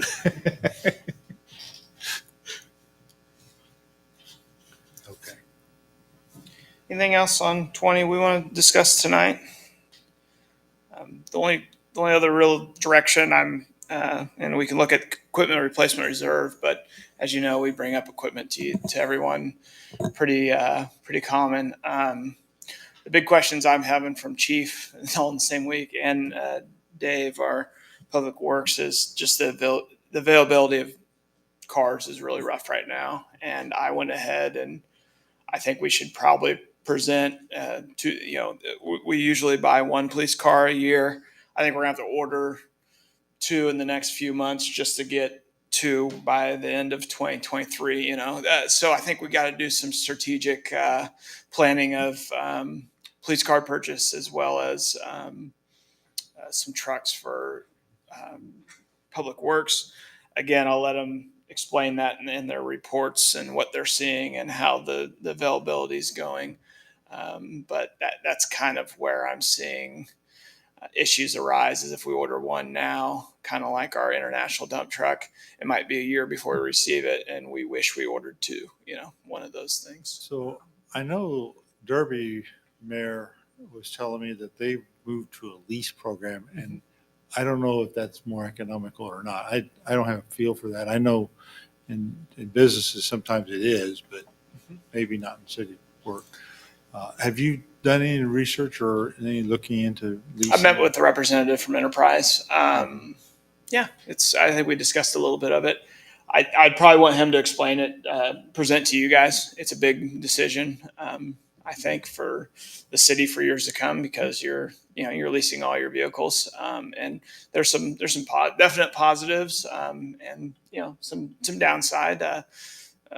It all depends on what you see. There is some savings to be had in driving new vehicles and being able to essentially get rid of them at a pretty fast pace. And with the company that's doing it, I'm not sure if they have a competitor right now, they get a pretty good price for their used cars. So that's kind of their model is, you get 8, we'll get 10 on the resale and split it with you. So, we get 9 for everything, and, they get 1. So that's kind of the deal that they struck with me.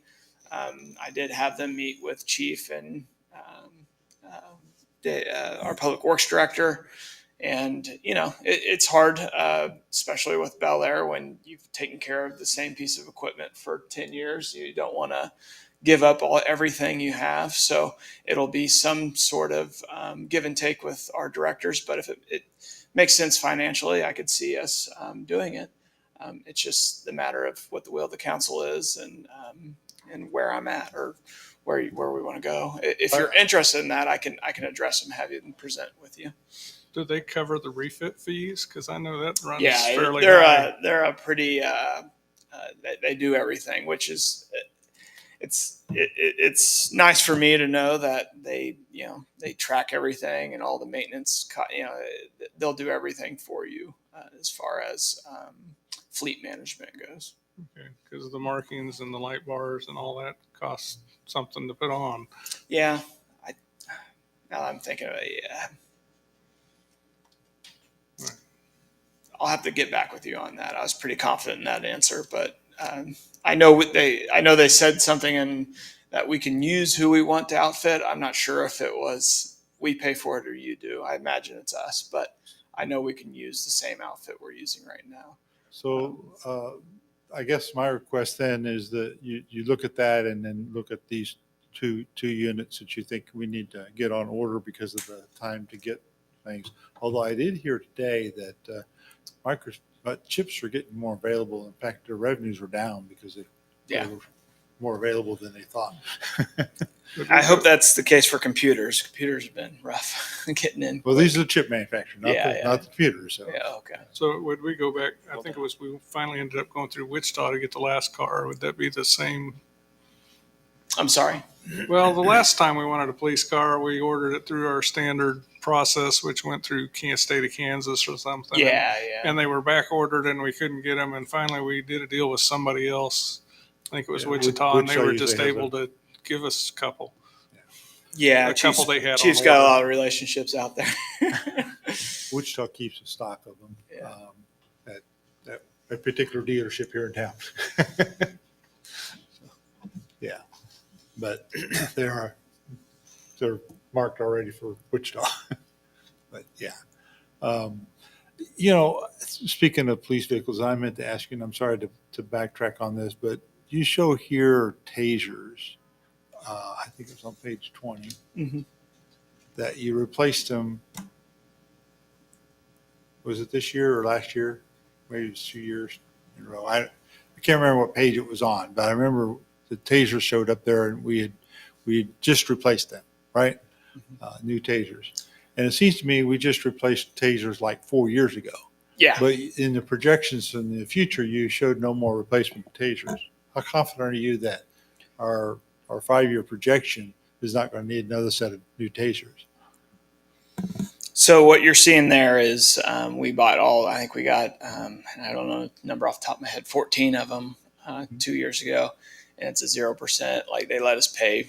That's just the remaining payments. The 2 remaining payments. So we had 14 brand new, and 20. I believe it was 17 or so. I don't know, it was maybe 18 or 19. I think you're right. I can do some research on it. But Chief Atterbury and Lieutenant Fox and I sit down and kind of create the schedule list. We can revisit it. But a lot of times if you have brand new ones, you could probably cycle, one in, one out during the regular budget cycle. Maybe that's where I'll look at it versus a capital improvement. Kind of shows where the city was 5 years ago, is we had to pay for tasers out of the capital improvement fund, not out of the police budget.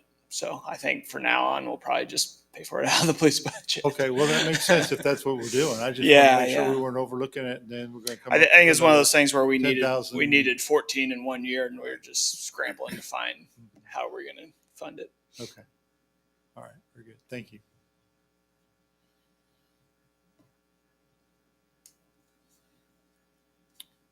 Any other questions or discussions?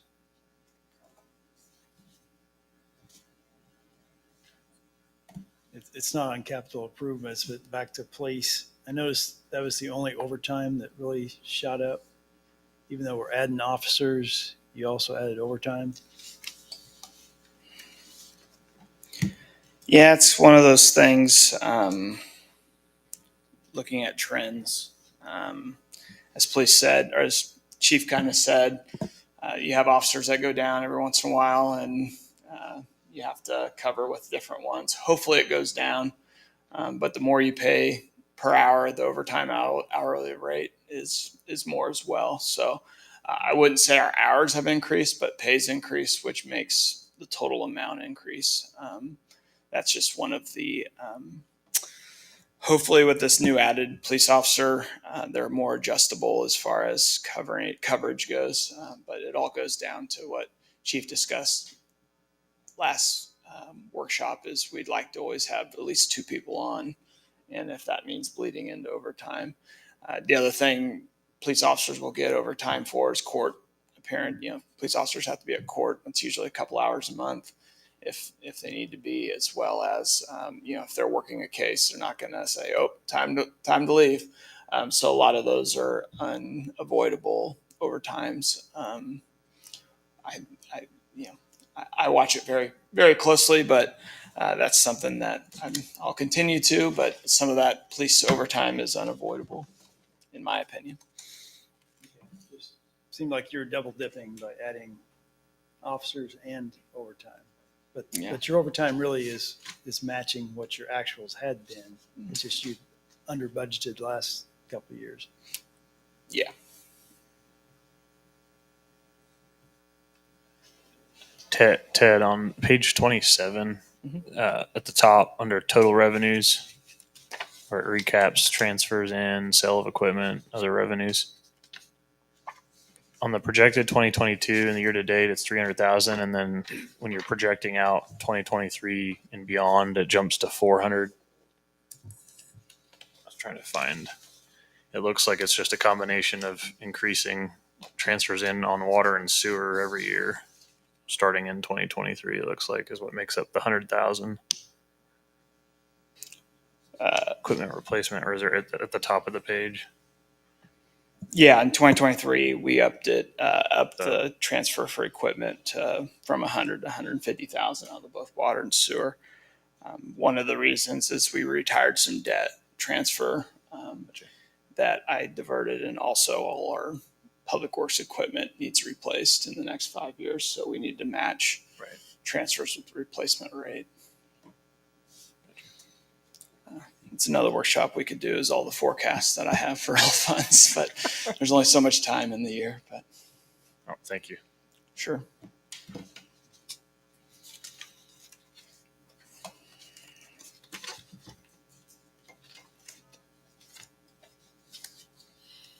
And you have an admin SUV in there, right?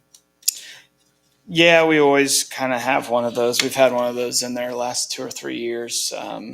Ty drives a retired, or we drive, the admin drives a retired police car, and we've been making do with it. But it's kind of, I hate driving them. By the way, I'd almost rather just take my own car, but because you always have, police cars are rattly and uncomfortable. So A few years ago, in order to cut down on the reimbursement expense for mileage, we bought a used van from the state of Kansas, and we probably had it for 10 years or so.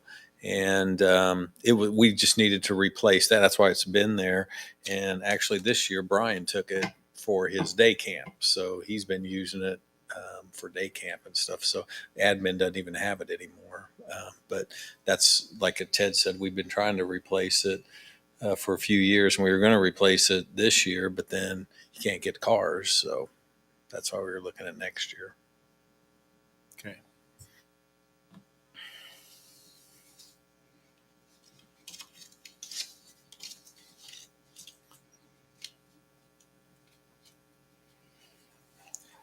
Any more questions or discussion on equipment?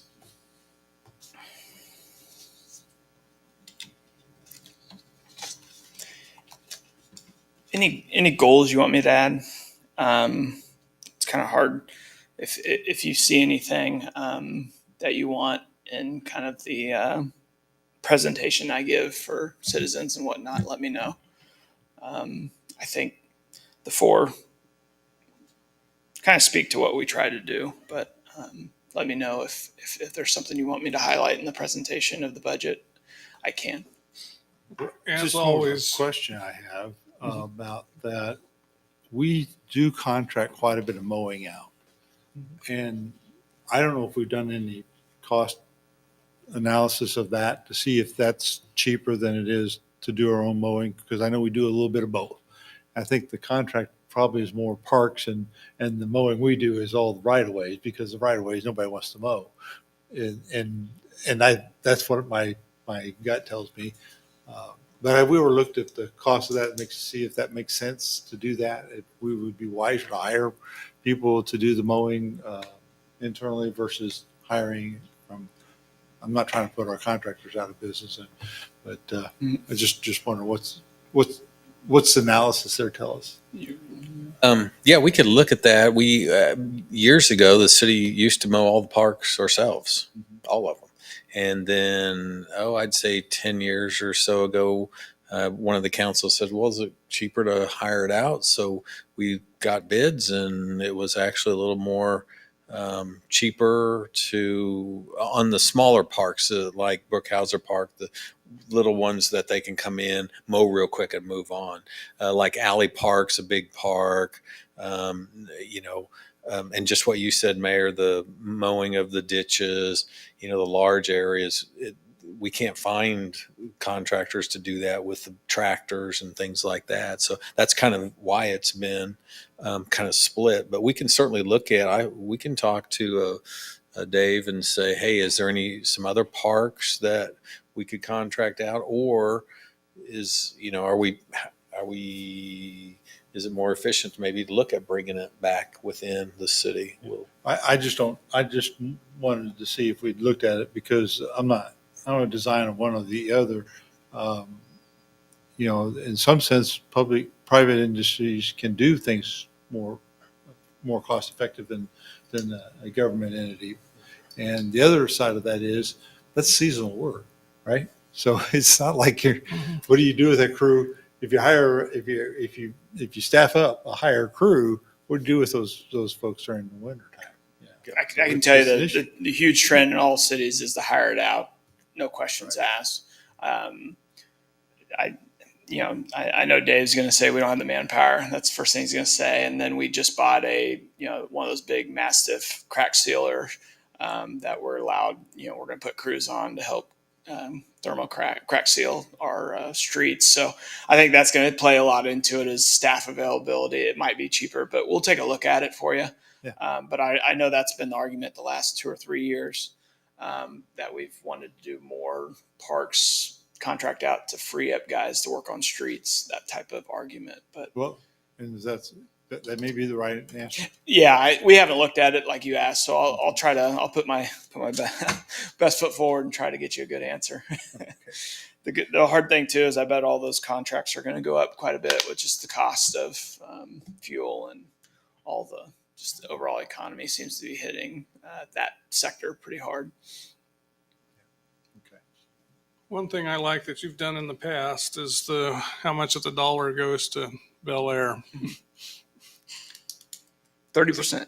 Yeah, I don't think most of our citizens know that. They just see that property tax bill and it's like, how come the city's spending so much money? It's not just the city. I'm going to try to keep it direct and focused so we can, spread around a little bit. And I think before I get a little long-winded, so I'll try to hit the highlights this year. Okay. One thing I was going to mention just for myself and having a month to think about it is I'm convinced about the 3 positions at this point, but taking into account our recent years of austerity for good reason. And I think that because we had that extra mill levy drop last year, that we'll want to continue, probably, I'm assuming it's the will of the council, to maybe march towards being a little bit more competitive with Wichita on our mill levy. But that, we wanted to staff up a little bit this year. And I can't remember if it was John or Mayor that said it, but we're not planning to make a habit out of this. Sure. So there's just some of my thoughts. Make a habit out of what? I'm not following. Adding 3 people every yes, year. Okay. We wanna add 3 people. Yes, and our goal on the mill levy reduction was to do a small amount every year, not one large jump like we ended up with. So that's why we're not doing a reduction this year. We Right. just can't do it 2 years in a row like Yeah. that. Whereas normally we would, I think this council would like to. So maybe stressing, hopefully, if all goes well, we can continue that trend. I'm looking forward to seeing us do that next year. Right. And I would also note, I'd really like to see the city continue to grow. And if we continue to grow at a really good clip, then obviously the requests from staff will be explained and match that need. So while we don't want to make it a habit, if we're growing and we need more people, and the case is presented, then we would definitely take that into consideration too. As long as we can justify them. We don't want a bunch of people sitting around twiddling their thumbs, and that's what people think government does. So we need to prove to them that we're not doing that.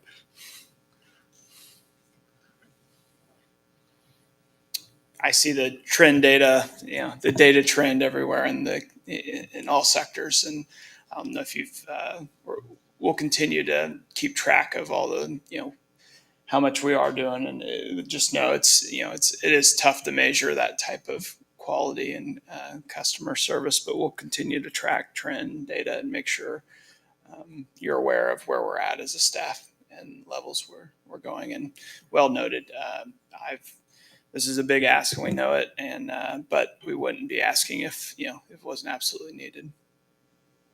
One thing you might do is just a graph of how much more you're doing, like how many more houses we're inspecting, how many more people are paying their water bills.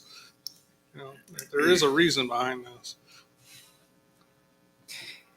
Yeah, and just personally, because as we should. I took some convincing to justify this, but with the current labor market, we're being, I have a tendency to maybe be penny wise and pound foolish. I don't want to run off good long-term employees because we're stretching them too thin. So,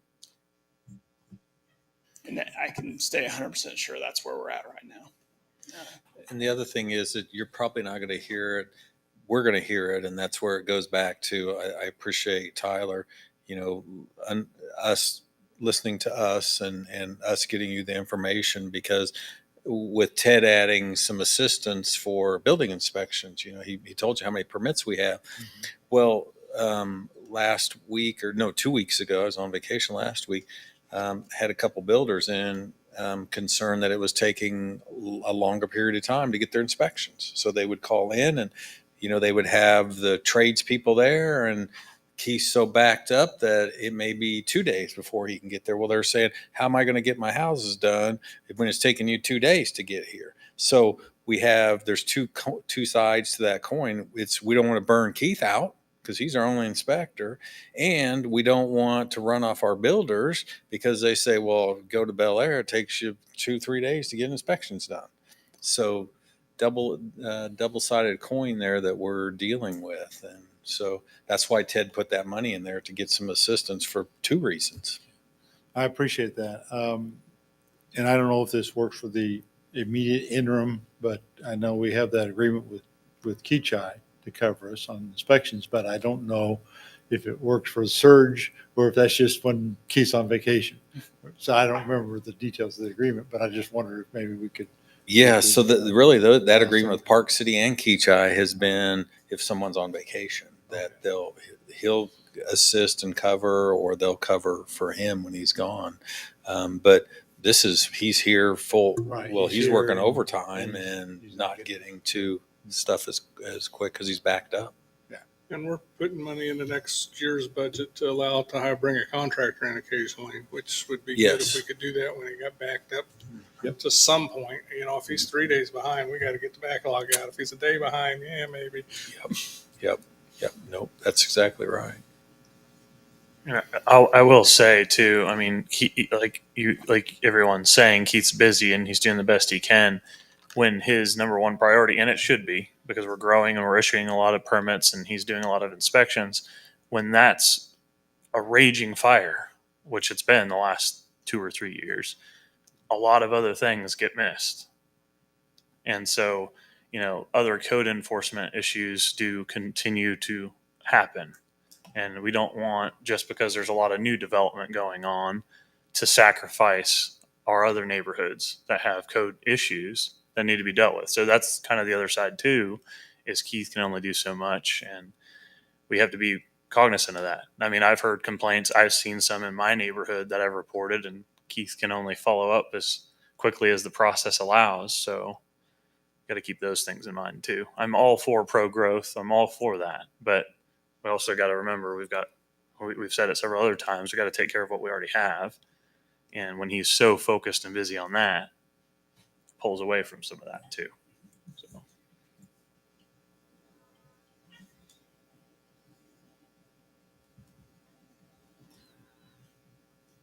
Any other sections you may need to cover in the budget? I think we covered it. Okay. And capital improvement. All right. Any other additional questions for Ted? No, I'd just like to thank him again for doing a great job. Do appreciate that. Yes, definitely. Thanks, Ted. Okay, so other issues. We have this council orientation this Saturday at 9:00. I assume everybody's going to be available for that. And Yes, I'd like to look in your email tomorrow. I'll be sending out an agenda, and there'll be a packet with some information for you to read. It's going to be a full day. We're covering a lot of different things. We're going to get some of your input on goals and things like that. We're going to give you some input, some thoughts that we've had. We're going to do some training. Ted's going to do some budget 101 stuff. I mean, not just, especially for the new folks, just explaining how bonds work and how special assessments and all those types of things he talks about all the time, not about the budget. You've already understand the budget and you're pros at that. So, and then Jackie's going to talk about COMA and CORE, Kansas Open Meetings Act, Kansas Open Record Act, all those types of things, quorums and a lot of stuff. So going to have some training, but it's going to be a full day. I'm hoping to be done by 3, but we got a lot of stuff to cover. And noon would be good. That was our original goal, was noon. That was my goal. And as I started putting stuff together and gathering input and stuff, and also I'm going to be sending out kind of I'll call it a questionnaire, but it's going to have you be thinking of some things that we're going to talk about, so that I don't just spring questions on you that you haven't thought about. So I'm going to send that out. So when we're talking about things, you'll have answers already for some of the goals that you're going to be setting and stuff for. So. Did you just have too much time to think when you're on vacation and come up with more stuff? No, I had this done before vacation. Oh. That's why. Yeah. So, so it's going to be, I think it's going to be very productive. That's our goal. Okay. Okay. Good. Are you at least going to feed us 9 to 3? Yes. So we'll have a continental breakfast and we'll bring in a box lunch, although it's going to be a working lunch. Ted's going to be talking about the budget while you're eating. So we want to stay efficient. I don't know. I just don't eating on a budget. You bring an exercise bike and a treadmill or something, because I can't sit for 6 hours. Just, I can't do that. We'll have some breaks and stuff. Yeah. We could do a walking portion. Talk about the budget while we walk. So let's talk about one other issue that I just want to bring up. Ty and I have been talking with the city of Wichita about partnering on 45th Street and doing some things, and that got zero traction. They have their set of priorities, and they're not thinking differently than their priorities. 45th Street from Oliver to Woodlawn is on the WAMPO tip, but it is a non-funded tip for 2025, 2030 timeframe. But it is the number one priority if funds become available. Okay, so there are 4 projects that are not fully funded that are already partially funded ahead of it. Once those are fully funded, then 45th Street will be next in line to be funded. And this is all stuff we just talked about on WAMPO today. We've talked about it before, but we've talked about it again because we had to revise the tip. And the projections right now is that they're going to spend $10.3 million on that project, and the total project cost is $13.8 million. That's the projections. Okay. So we know with the bill, there are 2 phases of the bill. There's the discretionary funding, and then there's just the funding that they're going to give the states. Okay, and I think Kansas is going to get $3.8 billion. They already know that over a 5-year period. So we're going to start seeing some of that money flow into WAMPO probably sometime in the next year. I can't say how fast that will bring Wood or 45th Street up to the level that's going to be funded, but I would expect it to probably, we could expect to see some funding available in 2024 timeframe maybe. So I think it might behoove us to say, okay, let's just go with that instead of trying to do a discretionary application for 45th Street and let the WAMPO thing run its course. Saying that, it's always better to have that shovel ready. We know we're going to have to do the engineering expense on it. WAMPO does not fund that. And maybe we'd be wise to consider that sooner than later.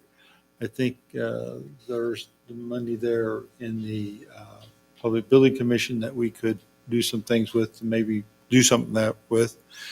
And then I think you had an idea that I think I'd like to let you talk about how to go about that project. So. Can I, real quick, does that include the intersection at Oliver, or is that just between Oliver and Woodlawn? No, it does not include Just that the intersection. between That part. is, I don't even think that's showing up on the radar.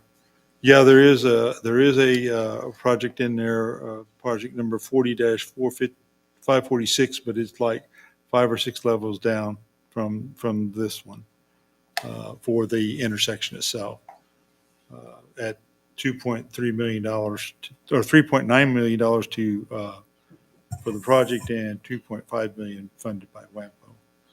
Again, that's going to come at some point in time, but it's not bubbled up.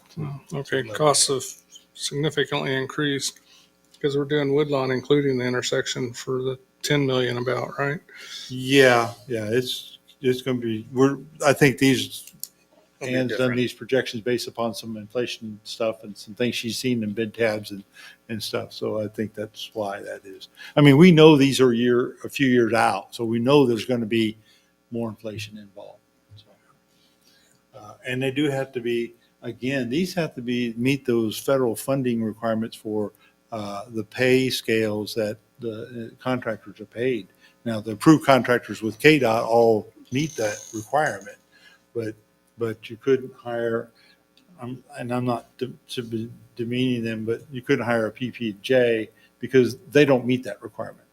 Is that, and I think that's a true statement, but I don't know that. Yeah, yeah. They don't You meet that you federal get guideline requirement on pay scales and such, yeah. So, and that's nothing against them. I just threw them out as because we use them a lot for a lot of little projects. So, and that's always a good thing. One thing to say though is not all KDOT funds are attached to federal funds, but it is very likely that that would be the case with funds in the next 4 to 5 years, just because of the amount of dollars. Sure, right. So I think we have to just make that assumption. Yep. So if we get lucky, then we're lucky, right? Okay. So anyway, so why don't you tell us your idea? So the typical system is, as the mayor talked about, is you put in your list of projects, and then there's the whole rating process and committees and stuff, and then it gets in this final form where it's based on dollars available, and then when it's funded, and so that's typically the way everybody does it. Now, WAMPO also has a program, and I don't remember the name of it. Wichita is the only one that uses it, but it's where you can get approval for it to be funded at a future date. Well, let me back up. So projects are bid every year. They set aside X millions in their bid, and then they come in less, hopefully. And so WAMPO has maybe $1 million at the end of the year, or 300,000 at the end of the year, and they could look for another project, or they have this proposal where the city can go out, as long as it's approved for funding at a certain date in the future, and the city could go out and just build it, and then gets reimbursed our share over time. So like Woodlawn, the way it's worked, we had to wait until it was funded, and then we had to go get the bids, and then KDOT's paying their share and we're paying our share. Where this way, we would actually fund the project, build it, city pay for it up front, and then over the next maybe 5 years, we would get our share reimbursed.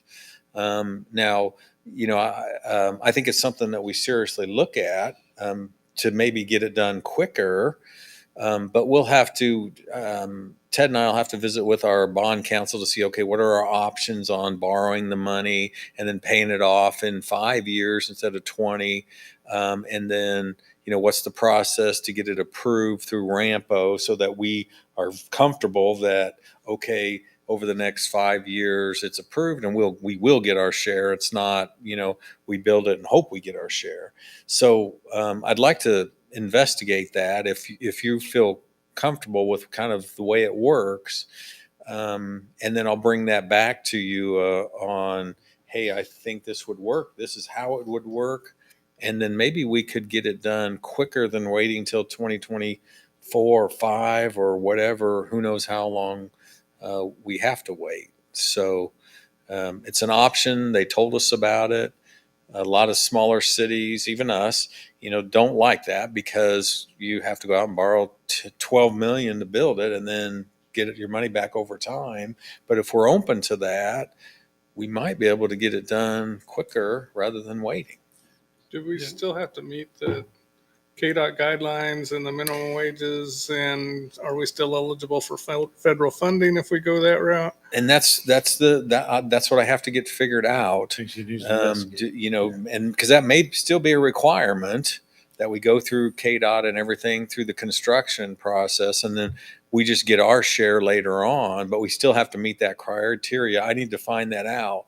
But before we started delving into that, I wanted to make sure that you all kind of were okay with, hey, if that's an option, maybe we can build it next year, and then understanding that we'll just borrow the money and we'll get the money back over the next few years.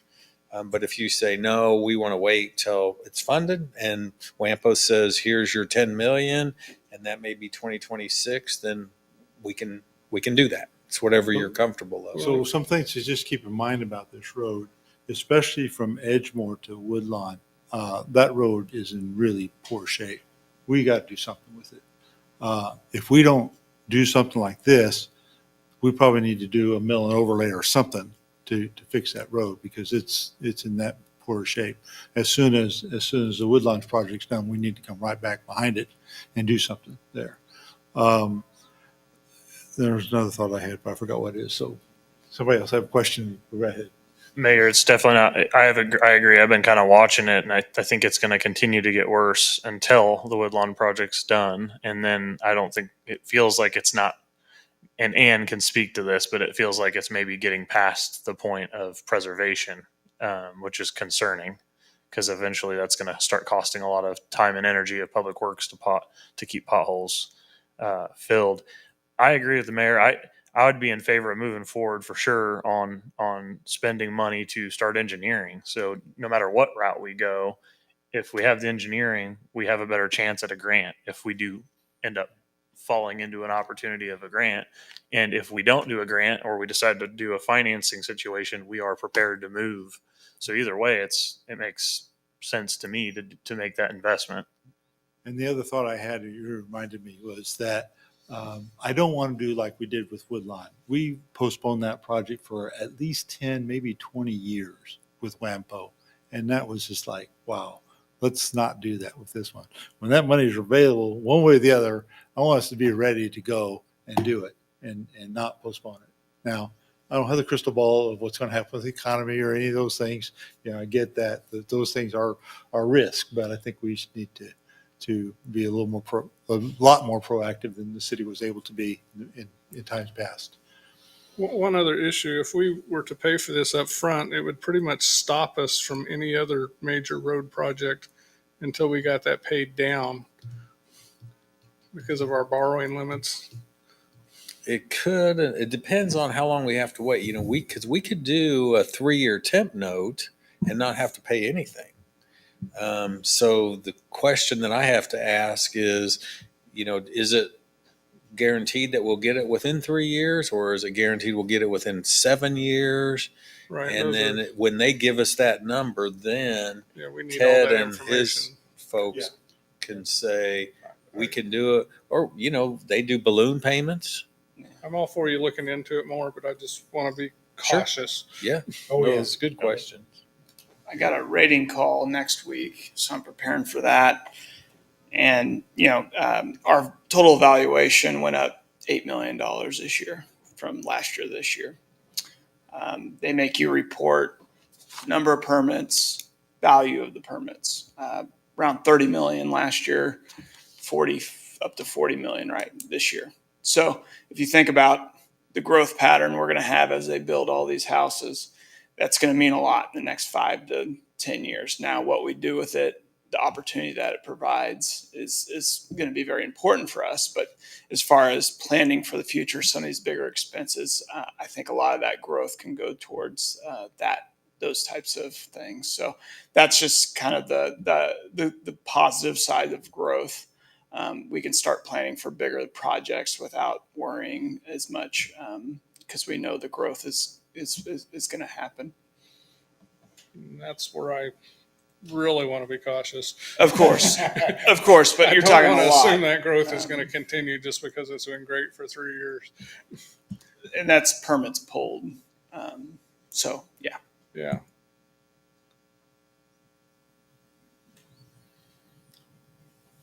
Okay, well, I guess we have some direction to go do some homework. Okay. Then you're going to give us homework, so we got it. Very good. Any other issues we need to discuss this evening? If not, I will call us adjourned, and we'll see everybody at 9:00 on Saturday morning. Have a good rest of your week.